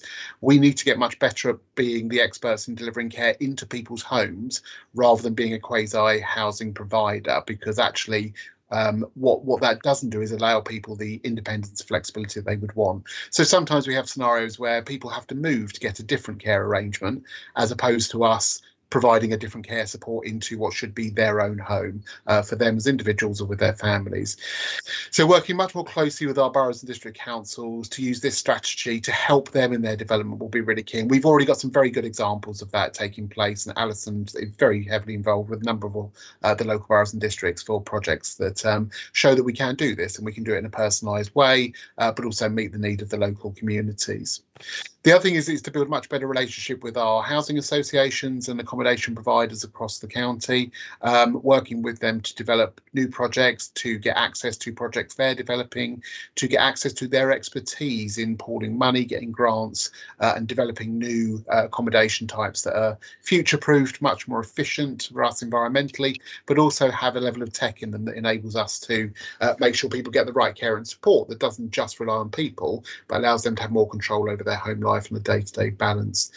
And also as part of that is a much more close relationship with the NHS. The NHS has good access to capital programmes, particularly in the area of transforming care, which is work for we do very intensively with people with learning disabilities who may have challenges in living in the community, or they may present with challenges. This allows us to build much better dedicated accommodation to keep them out of hospital, for want of a better word, out of long-term hospitals where we wouldn't want anyone to be living and as the heart of our communities. So our first approach around working with partners is really key to this strategy and driving it. That then really takes on to the second phase, or the second part of the strategy, which runs alongside, which is a much better improvement in the development of the opportunities we have. So more sustainable properties, as we mentioned, properties that are environmentally appropriate for individuals. It's much better to design something that meets someone's autistic sensory needs or someone's physical disability needs in their environment than it is us trying to move people around when needs change. So we can get much more modern, much more aspirational accommodation for people with disabilities, so that they can retain independence, can retain valued members of our communities and contribute. Many people want to work, they want to be involved in their local communities, so to enable them to do that through their housing in the right place is really, really positive for us. And as a council, we've got lots of land assets as well. So we bring something to the table with all of these properties, that we can share our land assets, we can enable them to develop good accommodation for all residents of Hertfordshire, not just those that are covered by this strategy, by sharing some of that land assets, and in return we get good high quality housing in exchange for people with disabilities across Hertfordshire. And one of our approaches to doing that is, obviously there will potentially be capital receipts on that, but we'll also have a good approach to making sure that some of those capital receipts may not realise the full land value that we would do in a normal transaction, but what they do is ensure ongoing efficiency. So us allowing a slightly cheaper land receipt for a housing association then buys and develops something for us, for someone that we will be placing and caring for the next 40 years at a higher cost somewhere else, it gives us a long-term efficiency and savings as well. So not only do we keep people in Hertfordshire, we don't spend thousands of pounds placing them in other authorities because we don't have the opportunity here. So it's an absolute bonus for us as a social service department, but actually it's a good strategic move for the council as well. And then finally, one of the key elements here is a personal one, having worked in these services for many years ago, is actually we also have a number of our own buildings where we deliver supported living for people with learning disabilities. Those buildings are no longer fit for purpose. They are old-fashioned, they are in desperate need for repair, and actually this allows us to do something much more aspirational and imaginative with those buildings. They're all on, as I say, large footprints, so we can look at developing communities, not just disability-based buildings. They can be modern, they can have the right tech in them to enable people to remain at the heart of their communities. They allow us to flex care up and down, so you don't have to move. We can just flex our care around you as individuals. But it also, as a council, gives us the ability to look at how we commission those services, the right sizes, where they are, and puts us at the forefront of being in certain much more control of the accommodation that we can offer to people across Hertfordshire. So this strategy is already starting to influence that work, and Alison's already got all sorts of plans, wonderful plans for development of good services. And I know as colleagues and members, a number of you have visited these services, and whilst the care we give them is very good and our staff are fantastic, they also deserve a working environment to enable them to give the best care they possibly can to the people that we support. So they are very much the three high-level strategic approaches to this, and you will see from the strategy there goes into some depth about that, how we intend to do that and how we intend to do that over the next 10 years. So I would recommend it as a positive step forward, one that will cover all of those adults with disabilities, physical disability as well, clearly links in with our autism ambitions and strategies as well as acquired brain injuries, all the people that come to our adult disability services for key support. I'm going to, I often talk too much and steal all of Alison's thunder, and I can see she's giving me the evil look already. So I'm going to allow Alison to add anything, but it probably is easier, Chair, to open up to questions. At least he understands what you're doing, Alison, which is an advantage, isn't it? Absolutely, Alison. Ron, you have your hand up. Thank you, Mark and Alison. Ron, I can't hear you. That doesn't often happen. And sorry about that. Yeah, thank you both for a very good document and a good plan going forward, which is needed. I just wonder, a lot of our districts are now involved in local plans at different stages, and I wondered how the liaison with districts is coping with that. And I'm also concerned that because of some hiccups with local plans, for no particular fault, it means that developers are starting to circle like vultures in some areas, and their idea is to plonk a care home or an extra care building down to house extremely wealthy people, which they can then say is their affordable element for a development. So whereas I would want to see mixed tenure, and I wondered how we're coping with that. Thank you. That's a good question, Chair. If you're happy for me to speak to that. Yeah, so Alison, absolutely, having a housing background will give the technical answer that I will be out of my depth in answering that element, but I would agree with that. I just wanted to add one bit though before Alison mentions in terms of that, Ron, because I think one of the key bits here is to know the sheer amount of co-productive conversation that Alison has had with the local districts and boroughs to be aware of these sorts of issues and be able to respond to them, but also the people who live in those areas with disability as well. But I'll let Alison pick up on the local plan. Apologies, sorry, Mark.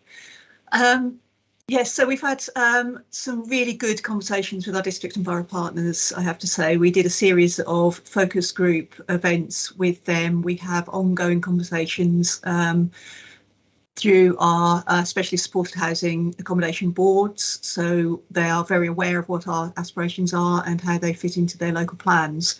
We also are working directly with the County Council's Growth and Infrastructure Unit, who of course are the strategic link with the district planning authorities, in order to make sure that the aspirations for this strategy and indeed for the extra care strategy are fully realised in those plans as far as we're able to. I have to say that when we were working up the principles for this strategy, our district authorities have been very supportive. And certainly the comments that we got back on the draft strategy were also extremely encouraging, particularly, and we did have planners come back to us on our aspirations as well. So yes, totally accept what you say. Local plans are in different places, and there have been a few hiccups, as you say, in some areas. But I think it is correct to say that generally speaking, we are working very well with our districts and boroughs in order to overcome some of those issues. Of course, the other thing to mention, I guess, in relation specifically to the adult disability service accommodation, is that it tends to be on a much smaller scale than the big extra care and care homes. So we're not looking at care homes at all. For this strategy, we're looking at much smaller developments. So we are looking at either putting small groups, so 6 to 8 homes, into larger affordable housing mixes. And we are talking to the district and boroughs and indeed our housing association partners about making that happen, and indeed Hearts Living, of course, our own development arm, about making that happen. But we're also able to influence and use small infill sites as well, which of course don't necessarily have to come through the local plan in the same way. We do still have to be obviously cognizant of local planning regulations and policies, but we don't need to look at the big strategic sites in quite the same way. So we are looking at a number of options to bring forward this new accommodation. As well, of course, as Mark says, some of the refurbishment and redevelopment of our own sites, which again are not subject to the local plan process in quite the same way. Does that answer your question? Thank you, Alison. Could you perhaps confirm about the mixed tenure? Because I am worried that if developers get a foothold, they tend to go for the larger, more expensive provision, which and try and minimise their affordable cost. Whereas I would hope that our view is for a mixed tenure to cover all of our residents from whatever strata they come from. Yes, absolutely. One of the things that we, one of my mantras, if you like, is that we always look for accessible, affordable, sustainable housing, and obviously that does cover all tenures. So we're doing a lot of work at the moment around shared ownership, for instance, for adults with disabilities, to allow them to access the housing market through shared ownership products. And we're having constructive conversations with some of our housing partners, so our housing association partners, around making that a reality. So far as private development goes, yes, we're open to all kinds of options there. We would ideally, because most people with disabilities, or a large proportion, I should say, of the people that we support are going to be on benefits, and therefore we are always looking for an affordable tenure or a social tenure. And we work with registered housing providers to make sure that those properties are available in the long term. But of course, those properties also may be subject to right to buy if people are in a position to be able to do that.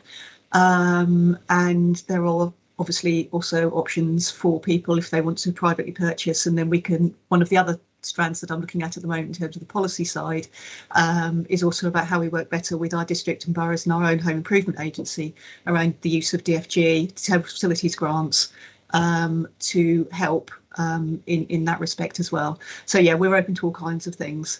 One of the other things that is not explicitly reflected in the strategy, but is certainly something that's on my radar, is also working with individuals and their families in order to do private purchase or private build, self-build type products as well. We have a budget we're looking at, you know, that is currently going through the process that can also help enable some of that. So it's an enabling budget rather than a commissioning budget, so we won't pay for all of it, but we can certainly help to make those things happen if that is what is required. Alison, could I perhaps ask that, as this is a community provision for long-term housing of our more vulnerable residents, that we can look to any minimisation of the potential for right to buy, the better, because I would want to see these units or the developments passed on through generations of those in need, rather than the council provide someone to you know, and then get gazumped by a right to buy. The shared ownership and other schemes are available to those who want to own a property.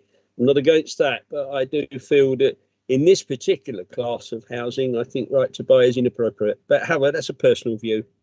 No, I appreciate that. I would say that for if it's supported housing, absolutely it should be exempt from right to buy. If it is general needs, excuse me, if it's general needs housing in the community with support, so more of a domiciliary style arrangement, then obviously we have to be guided by central government legislation. Thank you, Alison. Just to follow on Ron's just quick question, what's the percentage of, or you would think would take up right to buy? You've frozen. I think we might have lost Alison. I probably couldn't give you a percentage, but given the work we're currently doing, it is quite small. So I think we would be less than 5%. I would say probably 2 to 3%. Yeah, I'd just be sort of concerned that we don't want to also tread on people's feet for equality with their right to buy as well, that there is the opportunity that is there on, you know, if that's what their needs are. Okay, thank you. Ron, thank you for that, and thank you for giving me the space. Fiona.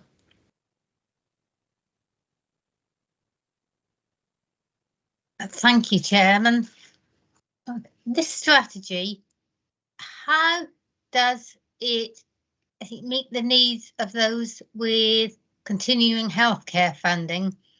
Would they access accommodation through this strategy, or would their accommodation be provided through health?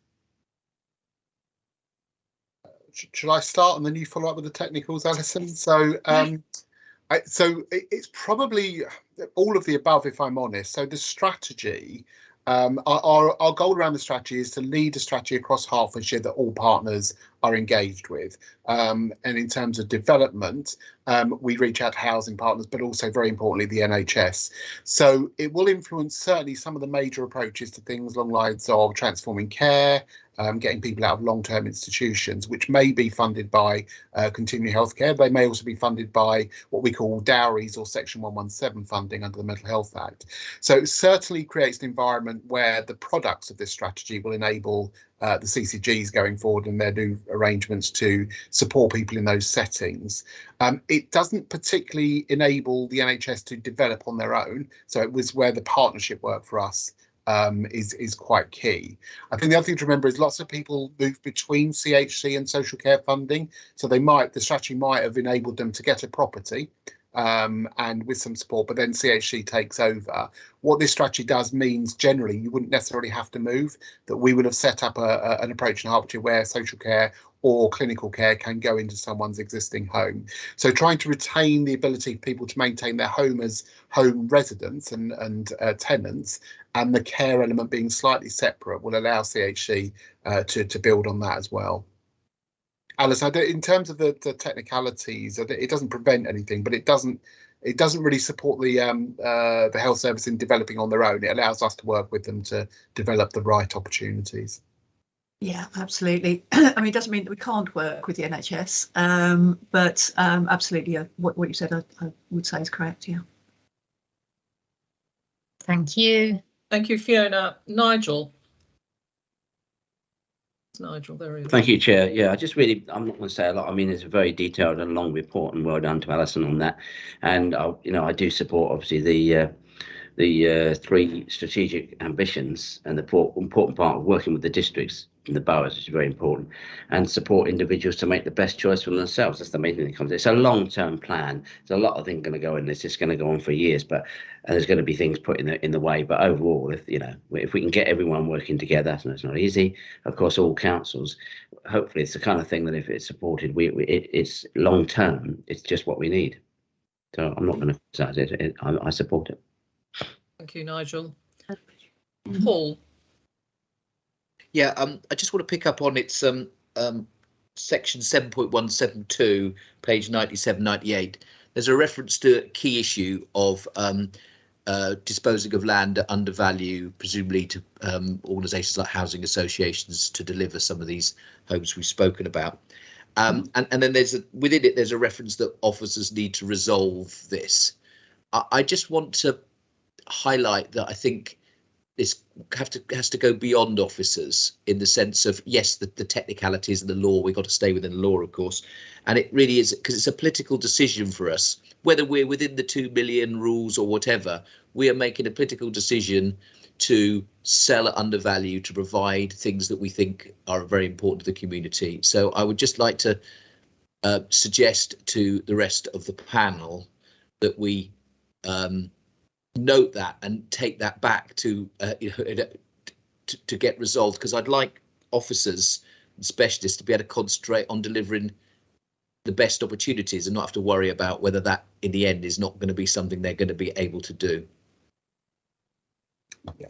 I'm conscious Chris has got his hand up, so I suspect he might want to answer that. Yeah, I think that's really helpful, Paul. Yeah, because I think where you are making it disposable at less than the value that you could get if you were erecting regular executive housing or something, because the longer term benefits that Mark and Alison have articulated are worth that, then I think it's important that we have the ability to do that. But that's done obviously in a transparent way, but in a way that also is consistent and nimble, because what we don't want to do is make the bar so high for that it can never be reached, because we never then move anything forward. So I think the suggestion that tightening up of the process on those to include a decision from members who would always get the decision on a property disposal anyway, but to be clear what the rationale was and for that to be transparent, I think is a good point. I think that's something we could tighten up on. So if we have that as an action in the minutes, then that's something we can use to develop. So I think that's welcome. Thank you. Yes, thank you, Chris. Paul. No, that was fine. I've got just a quick follow up that relates to it, which is about, again, within the political decision, if we have a limited amount of these land sales to make, we have maybe limited finances, how much we're going to sell under value of our total land base. Again, linked to the previous point about about where those where the locations are, you know, across quite a broad geographic area. Clearly the team will be looking at, you know, the needs, but there's also what's available. I just wondered if there is again a chance to release a little bit of the team's time to concentrate on the best locations for the need, rather than making sure that they are shared out across Hertfordshire on some sort of political basis. Yeah, but Paul, we totally agree with that. We would do this based on need, and a lot of the provision that may be better or worse goes back historically to what was already there and what isn't there, and therefore there are gaps and areas where the provision's okay and others that aren't. We need to focus our investment and our facilitation of investment from others based on need, rather than kind of like everyone needs X. It will, you know, we need a more nuanced approach, but as you say, and we certainly endorse that from the team. Thanks on both those points. Thank you. Thank you, Chris. Thank you, Paul. Nigel, you still have is that an old hand, or are you back in? No, it's an old hand, don't we? I'll get off. Thank you. Calvin. Yeah, thank you, Chair. I just wanted to welcome this report for a number of aspects. I worked in sheltered housing for a number of years, and seeing the value that it has for people with learning disabilities and other disabilities I really want to see this push forward. And I think I also wanted to commend officers with the co-production, the involvement of people with learning disabilities and their families, because often it's been my experience, both personally perhaps and professionally, that the family voice has been lost or been overlooked. So I would commend officers for that. My question really is around the third aspect, which is the redevelopment of those properties which are currently and really the support that will be given to the current residents and moving those properties forward, really. Is there a project plan, or will this be something that's reported back as that program develops? Thank you. Yeah, so I think so there is the development of a project plan happening now. So we do redevelopments, redeployments quite regularly anyway with the rest of the social care sector. So it's not something that's unusual to you. I think the key point you make there is absolutely whenever we decide where we're going to do it, there will be a full wraparound level of social work and project support to the individuals and the families to make sure that, you know, one, they're fully involved and engaged in that, that they have a say in how we're doing it and they work out what's best for them as part of this project work. And then there are all sorts of other statutory functions we would need to fulfil anyway under the Mental Capacity Act, etc. So yeah, so we are used to doing these sorts of projects. The fact that these are targeted on those ones and it's our services allows us to get a much better and early relationship once we decide which properties we're going to look at and how that works. So that will be in place. The other positive we have is obviously all of the support staff in those units work for the council as well, so they are an extension of us. So yes, I suppose it's we haven't got it there. It's not public at the moment because we haven't done the finite work over a long period. But just to reassure you, yes, that would be something we would do in quite great detail. Thank you. No further questions. Let's not also miss out Richard. No.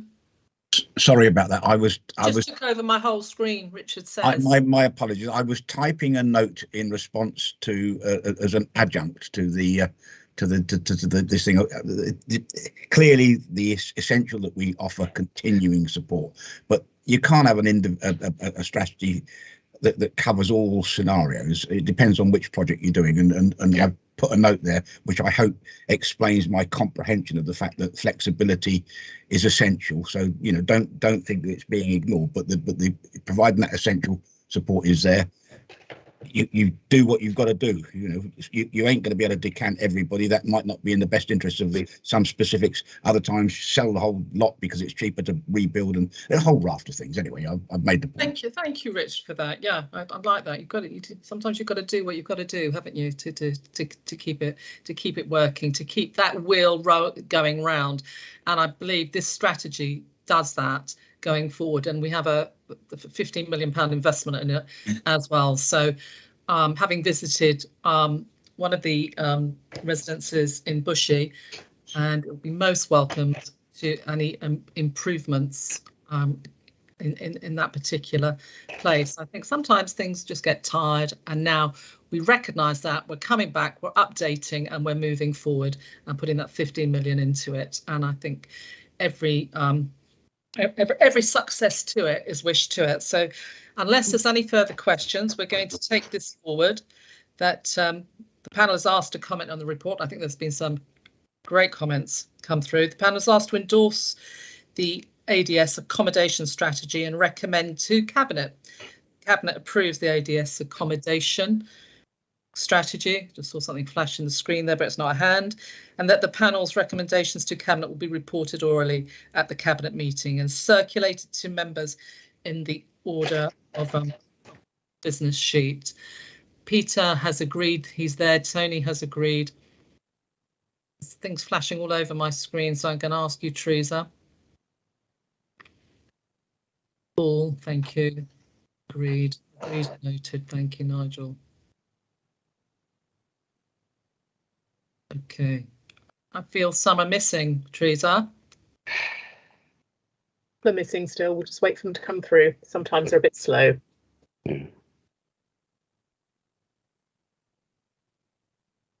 Not so slow that we have to amend the strategy.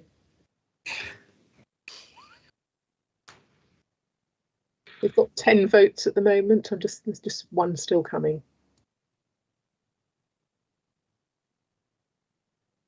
And mine, don't forget mine. So, Paul. Leslie Greensmides is missing at the moment. Can't vote for her, but I did do it. I'll try again. I know, Leslie, it's been one of those sort of TikTok mornings with the button. Accept it verbally, Stella, then. Yeah, thank you, Richard. Thank you. Becoming too dependent on this button pressing, except verbally. Yes, Leslie? Oh. Yes. Yeah, yes. Can we do that? Yes. Can we move with that one, Teresa? Yes, unanimous. Agreed unanimously. Wonderful. Item 5. Thank you. Thank you. Thank you very much indeed. Hertfordshire Care Strategy, moving on to agenda item 6 for 222 to 25. We're right. I'm going to stop myself there with respect to my panel. We're on 2 hours. Can we keep going? Or would you like a break? 5 minutes. Can you feel my push to keep Comfort break would be nice, please. But 5 minutes would be appreciated. Minutes. I think 15 would probably be the right amount of time. Eh? 15 minutes. No, 5? Okay, Chairman.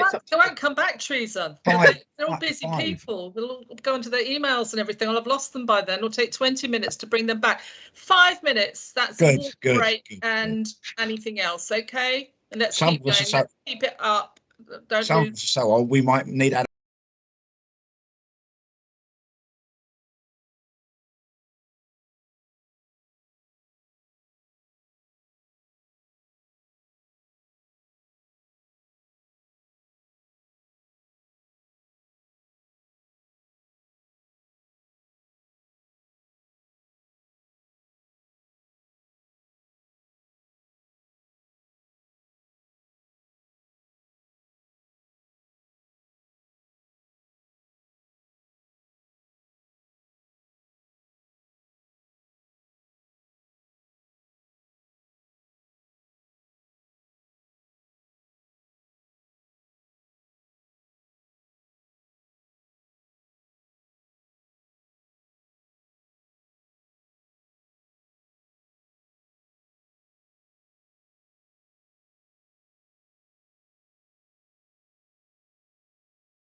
Chairman, we're live. Thank you. Welcome back, panel. And we're going to now progress to item 6, our Hertfordshire Carer strategy. I can see Kirsty on the screen and Ted as well. So Chris, are you with us? Would you like to introduce? Yeah, thanks. Oh, sorry, to get my camera on. Yeah, thanks, Stella. So yeah, we've got Christy here and Ted to talk through the carer strategy. I won't steal their thunder, and I'll go through the high-level points, having assumed that you've all read it. The thing I just focus on is the amount of co-production that went into the development of this strategy. So very much working with carers themselves, probably signals a new approach. We've got to really up our level of ambition in how we co-produce strategies such as this. So wanted to just bring that to panel's attention and to say how important carers remain to us, and especially in relation to what's gone on during the pandemic, and that it remains a priority for us, and that's absolutely reflected in our overall plan for the department. But this brings out the specifics that we're aiming to do, very much in partnership with colleagues in the NHS too. But I'll pass over to Christy. Thanks. Thank you, Chris. Ted, are you happy to take us through there? Thanks, Chris. Thanks, Christy. Yeah, so Adult Care Services and the CCGs have had joint strategies for around 20 years now, but this is the first time we've combined one for adult carers with the previous strategies for young carers. That's people up to 18 who are themselves involved in caring for relatives, friends and family. I think that's a great step forward because our workers come into contact where there are people being cared for. They find that very often it's the whole family that are involved. So we wanted to avoid looking at those separately and bring that work together. As Chris said, a very wide-ranging co-production, and very grateful to all the carers who worked with us on that. We had a series of online forums, and we have noted that carers are really taking to working online in a big way. Some face-to-face meetings, forums with organisations supporting carers, the Young Carers Council, and an online survey where we had over 350 responses, which is great, and quite closely matching the demography of Herts, which was good to see. The carers have asked us to focus on 4 main areas. They don't really exclude anything that we would wish to do, but they're good ways of focusing our minds. Those are that they want the right information at the right time, in the right form, that they want to feel that they have a life beyond or outside caring, in terms of having breaks or having some other activity in their life. They want support to maintain their health and well-being. Within that, we've focused in the last year particularly on safety within caring situations. And they want consistent joined up services. They don't want to tell their stories a number of times to different organisations, and they want to know what's happening with the things that they've said they need. We've been working very closely with Tim Anfilogoff, who's the carers lead for the Herts CCGs, and he'll be taking it for approval through their processes.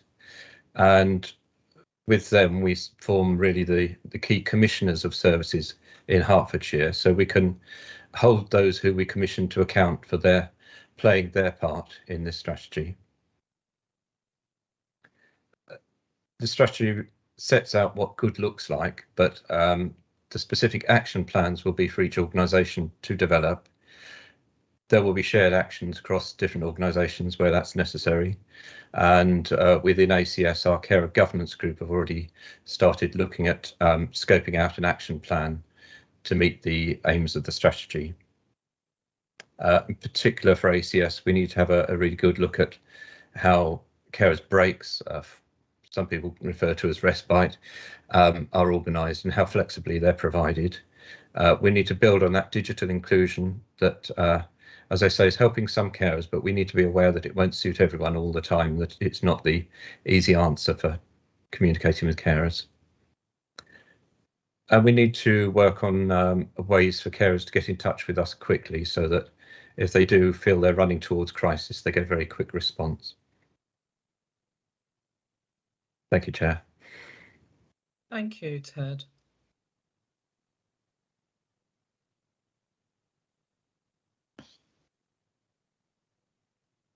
Nigel, you have your hand up. Thank you, Chair, and thanks for the report from officers. And it's timely because there's a lot of people talking about carers, and it's the fact that it clearly needs communication again across the whole approach, mental health and wellbeing. Those 4 points, the carer strategy, you fully support. And important to distinguish, to me, carers from paid care workers. Which is often, it needs to be said. And that other point about the carer is entitled to support whether they live near to the person they care for or not. And also very interesting, page 191, the cost of what carers do is equivalent, it says even in Hertfordshire, is 2.4 billion. I don't know if that's really accurate, but that's still quite, really brings it home to you. And the main thing is obviously the 2014 Care Act requires local authorities to support any carer caring for someone who is resident in that local authority area, because I've had people coming to me and they don't necessarily always get that. And with my children's services responsibility on, I think it is very important to work with children's services on supporting young carers, obviously under 18. And I'm sure you will, with all the what's going on and the changes. So just those main comments, really. That's some very important points there. Thanks for the report. Yes, thank you. Thank you for those comments, Nigel, as well. Yes, it's very, very important comments. Ron. Yeah, thanks. Yes, I would also like to thank everybody for the report.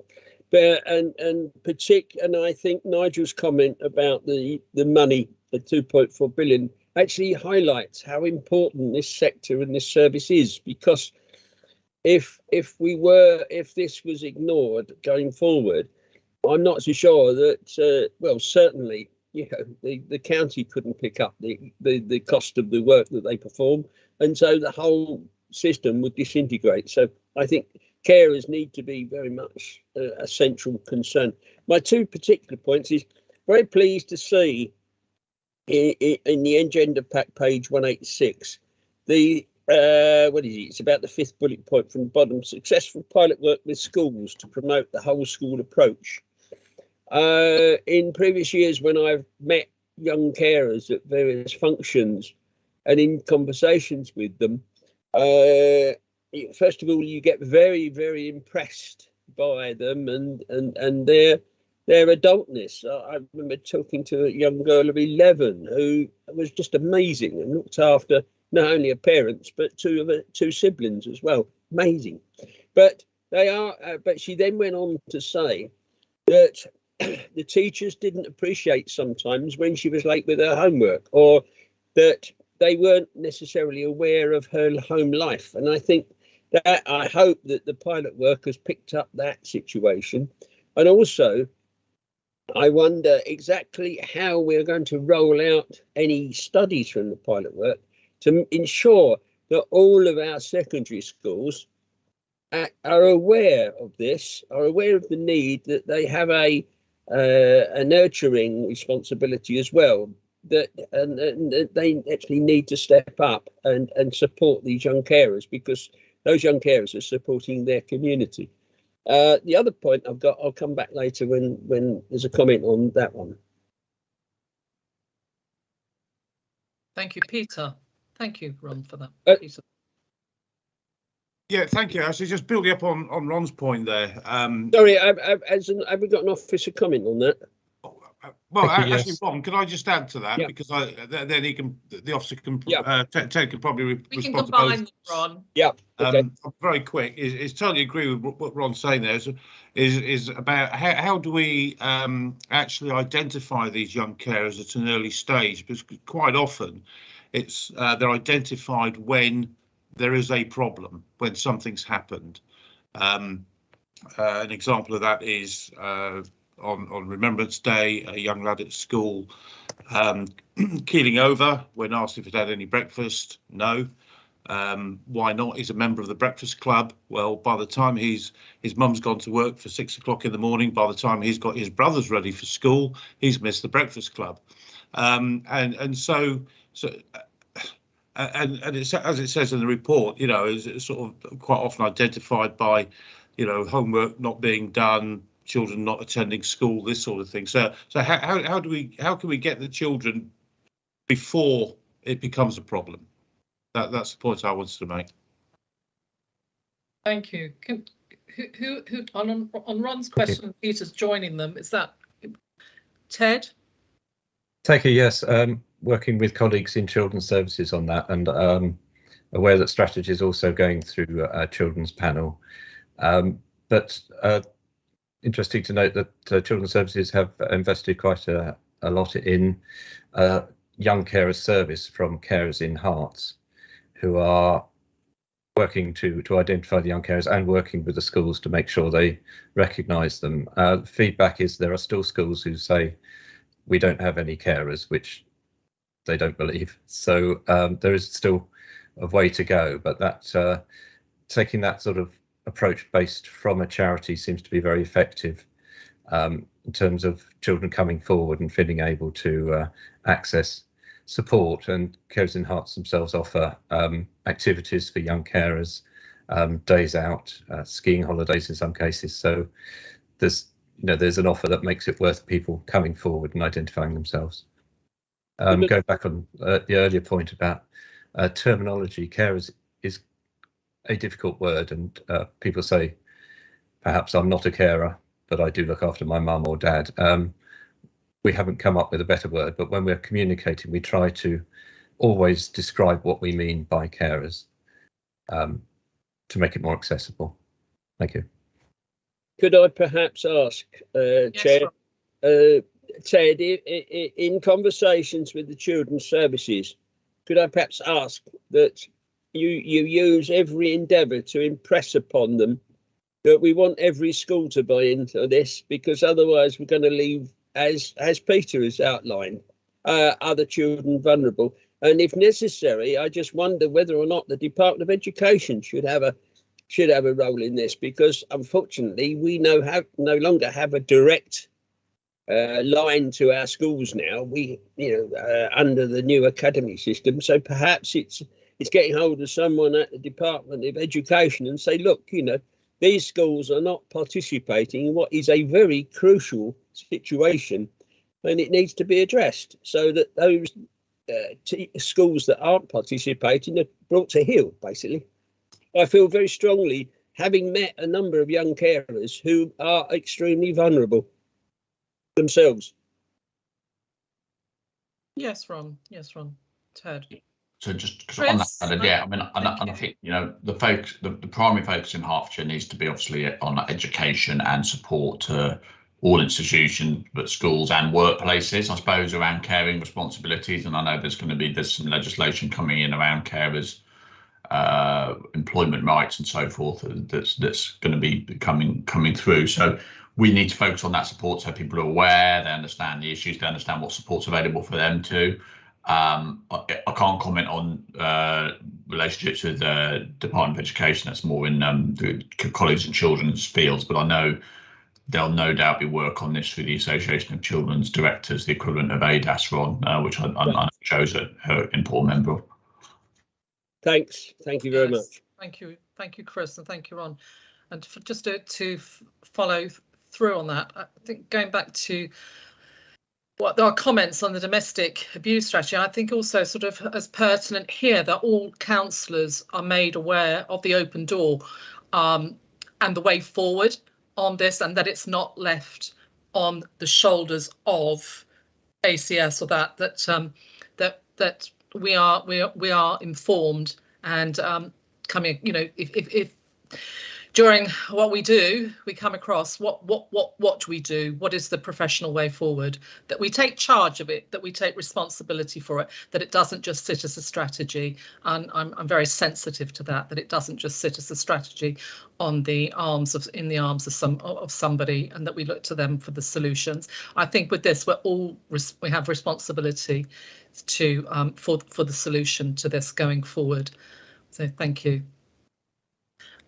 I have no further hands up, but if I've missed anyone or someone wants to shout out at this point, please do. I would like to thank Kirsty and Ted for the work and the development of this strategy going forward. And we're here to support you. If we could, panel, if I could ask you to note the report.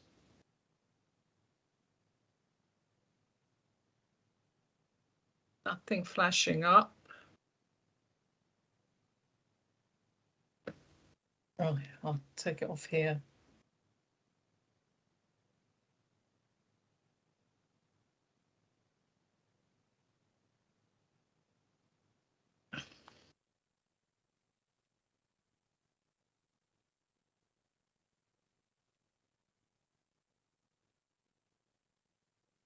Silence as I'm waiting to be told that everyone has noted. Teresa, are we there? Everybody's noted.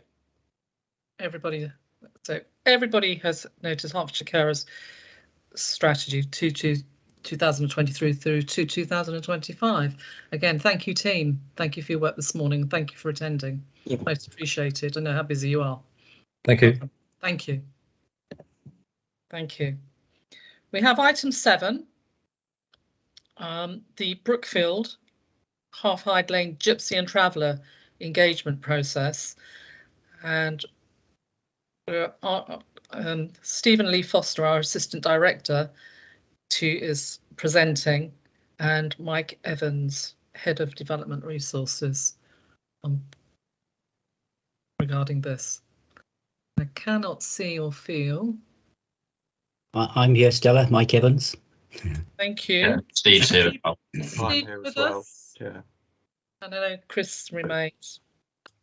I'll pass on to Stephen and Mike to go through the details of this with the panel. Thanks.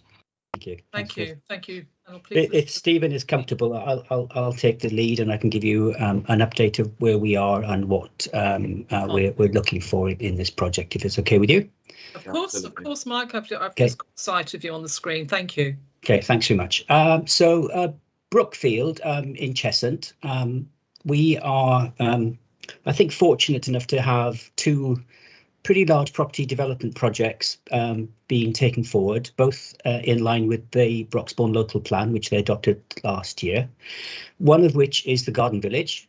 So we own land. I won't bore you with the full property details, but the snapshot is we own land jointly with Broxbourne Council to deliver a garden village, and that's looking like 1,250 new homes, a primary school, local centre and such like, all wrapped around an ancient woodland down there. So it's a very landscape-led housing development, as I say, in line with planning policy.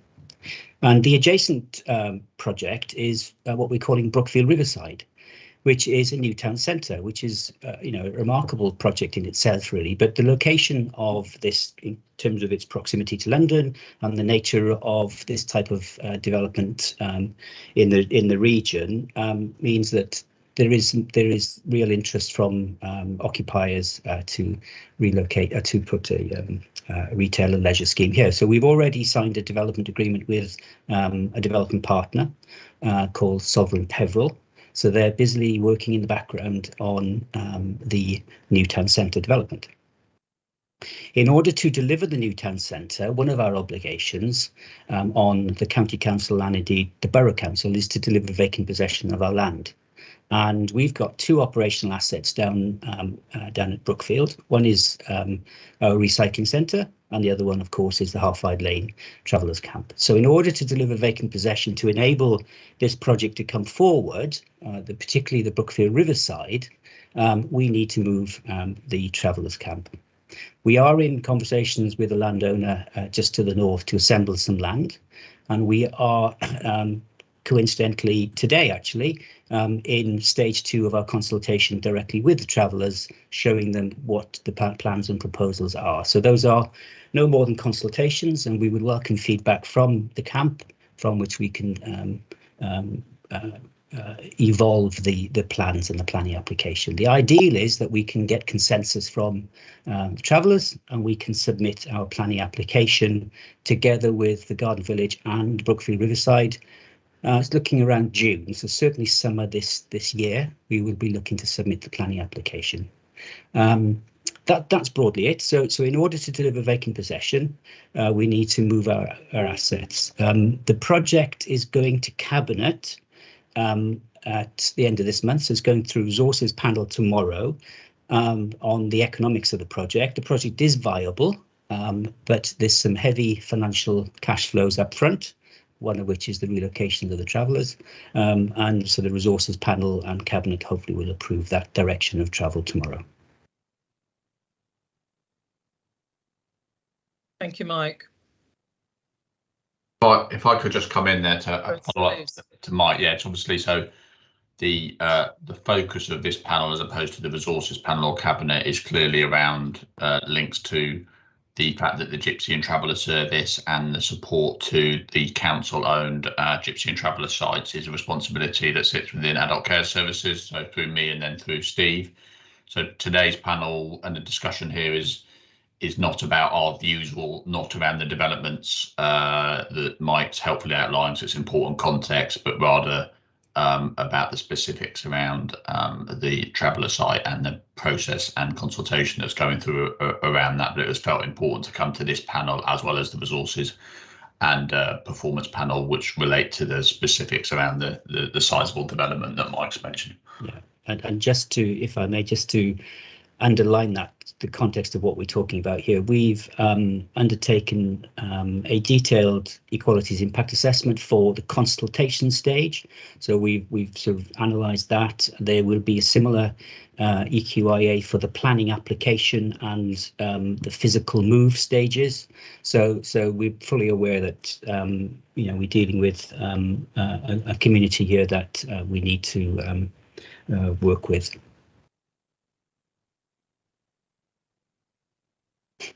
Ron, I've got your hand is up. Yeah, if I may, can we? I get the impression from various bits and pieces that one picks up that we are under sourced as far as traveller sites across the county are concerned. Now, I'm not going to go delve into that or the reasons why, but I just wanted to make sure that on this particular occasion, that we are providing the same or more units for the travellers so that no one will be disadvantaged. Thank you for your question, Ron. Mike. Yeah, we've liaised directly with the service, and the number of pitches is moving from 15 to the required 20. Lovely. Okay, thank you. Sure. An increase. Peter. Yeah. Yes, thank you. With the consultation involvement you've had so far with the residents of the site, what's the feedback from them? Presumably you've got some of that already. Yes, we do. Stage 1 was 2 weeks ago, which was really sort of capturing the intelligence which we cross-check with the services. On the whole, the occupiers have been living with this potential of a move for many years, I believe. So I think many of them are pleased to see it coming forward. The scheme, the relocation details have been presented them today, coincidentally. So the feedback from the stage 1 consultation, that where we were capturing intelligence, was I think many of them are quite relieved that this is coming forward. There are 1 or 2 voices that are reluctant, and there are 1 or 2 voices wanting compensation in line with the Mobile Homes Act. But those are all natural conversations, and we will evolve the designs together with them, and we will undertake. The county council will undertake the relocation of the travellers camp with them as much input as possible from them. So there are one or two voices, but I think they are in a minority. Yeah, so we're not going to end up in a situation like in Essex. So I forget the name of the farm. We're not going to end up in that situation, are we? Well, I would hope we wouldn't. There isn't, from what I'm witnessing, there isn't an orchestration from the Travellers Camp on the potential to relocation. As I say, they've been living with this potential relocation for a very long time. So I think, you know, several of them are quite relieved this is coming forward. And once we sort of demonstrate the betterment that they're getting through the new site, I'd like to think they'd all fall in and you know, and work with us. Thank you. Thank you. Stephen, you've come on screen. Welcome. Good to see you. Yeah, likewise. Thank you, Chair. It was just to add to Mike's point about, you know, we use officers, that's jargon, betterment, but at the moment residents on the site don't have their own independent billed water supply or electricity. So that's one thing they'll have in the new location. Plus the standards for new development, much more robust in the sense of the site layout in the alternative locations will meet a standard that's set nationally. Some of the residents are concerned about the number of buildings that they've currently got, sheds and so forth. So we'll work very closely with them on the ground to make sure that they not only are involved in understanding what will be available, but, you know, just to echo previous discussion about co-production, we'll work very closely with Mike and the team and the consultants that where possible we'll reassure everybody that they've got enough on their plot, as we call it, that will meet their needs as far as possible. Pitch. Thank you. Fiona. Thank you, Chairman. Thank you, Chairman. Can you hear me? Yes, thank you. Yes. It's been said that the number of pictures will be increased from 15 to 20. And there is in Hemel Hempstead a site with over 30 pictures. And I have heard the police don't recommend sites of that size anymore. And in that was my husband letting me know that he's going out from his desk. Anyway.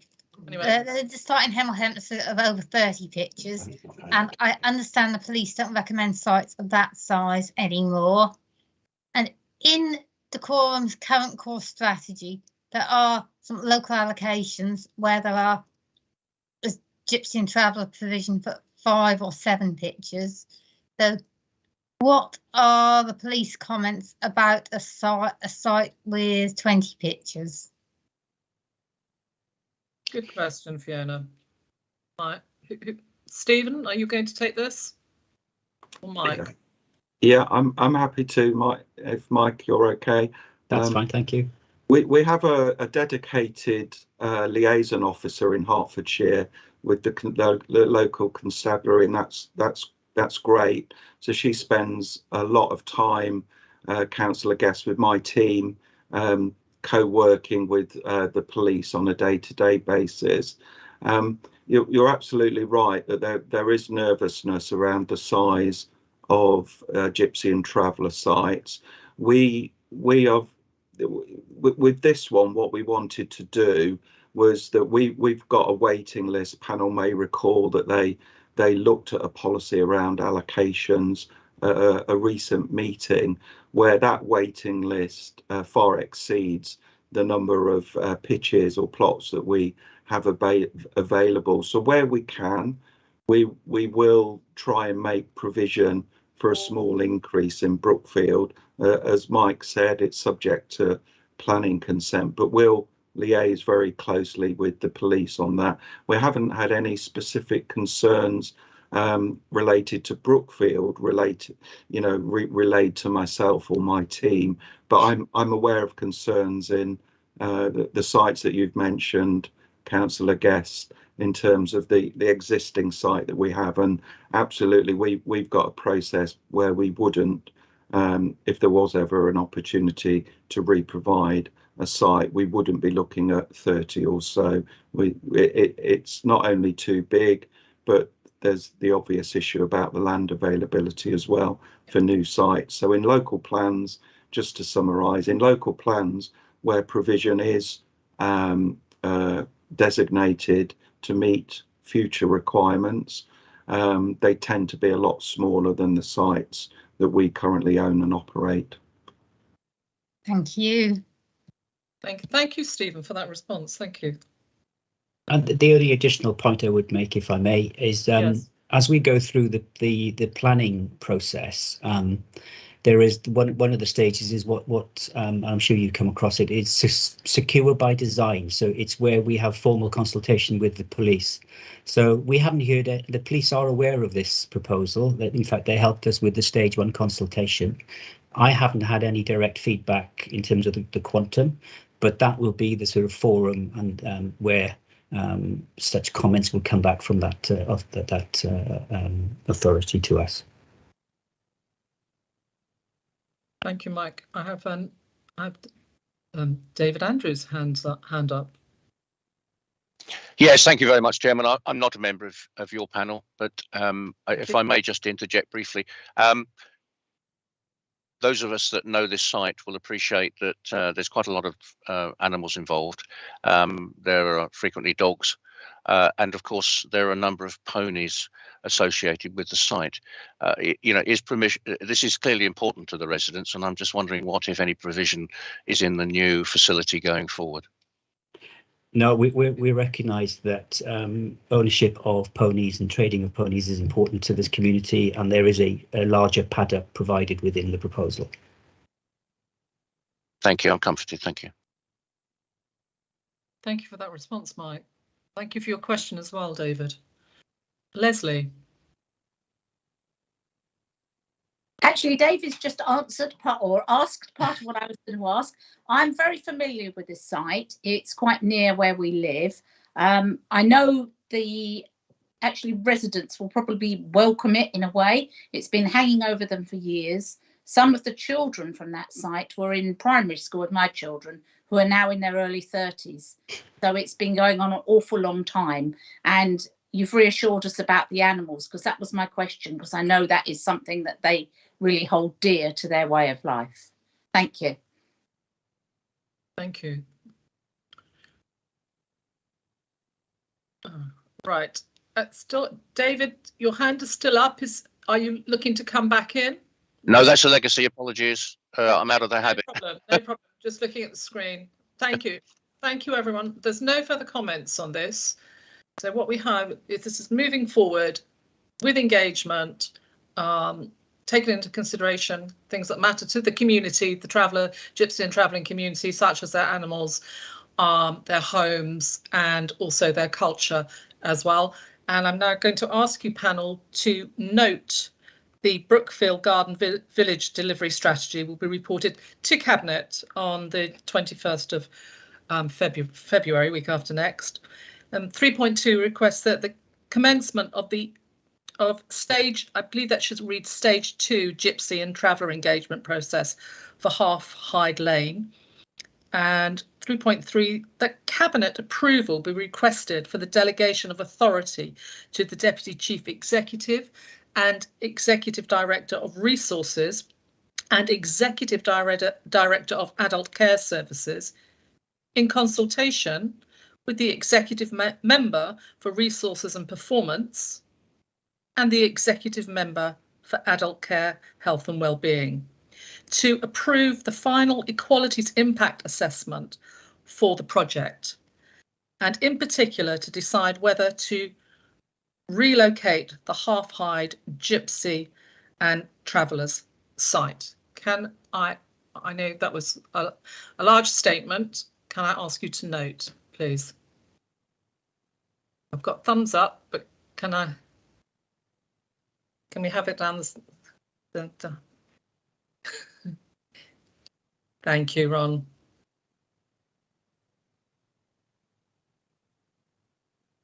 Can we just officially note it, panel, because I cannot assume. Anything going down the sides? Assume Leslie's noting as well. Leslie, if you could just say noted, if you're having problems with technology. I have, yeah, technology is a problem today. I have noted it. I've noted technology is a problem as well. Thank you. Thank you. The item's noted. Item 7 is thank you, Nigel, noted again.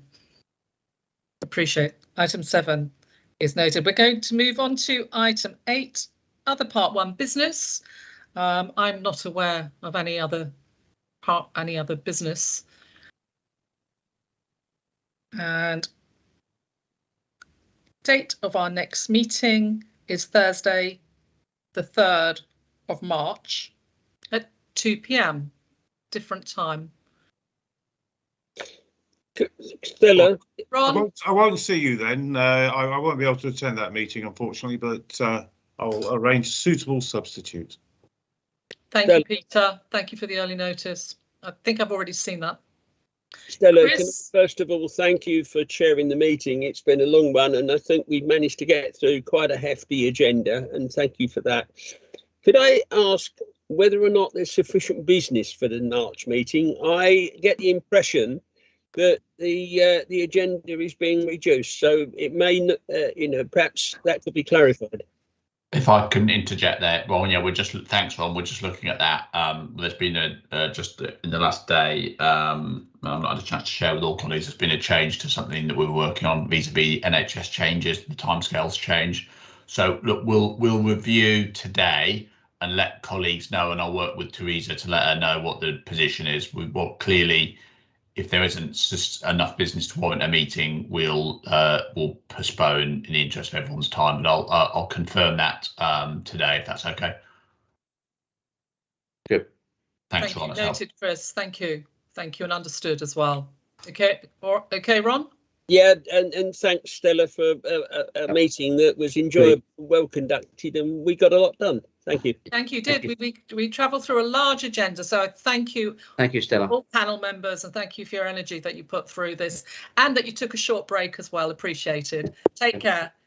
Thank you.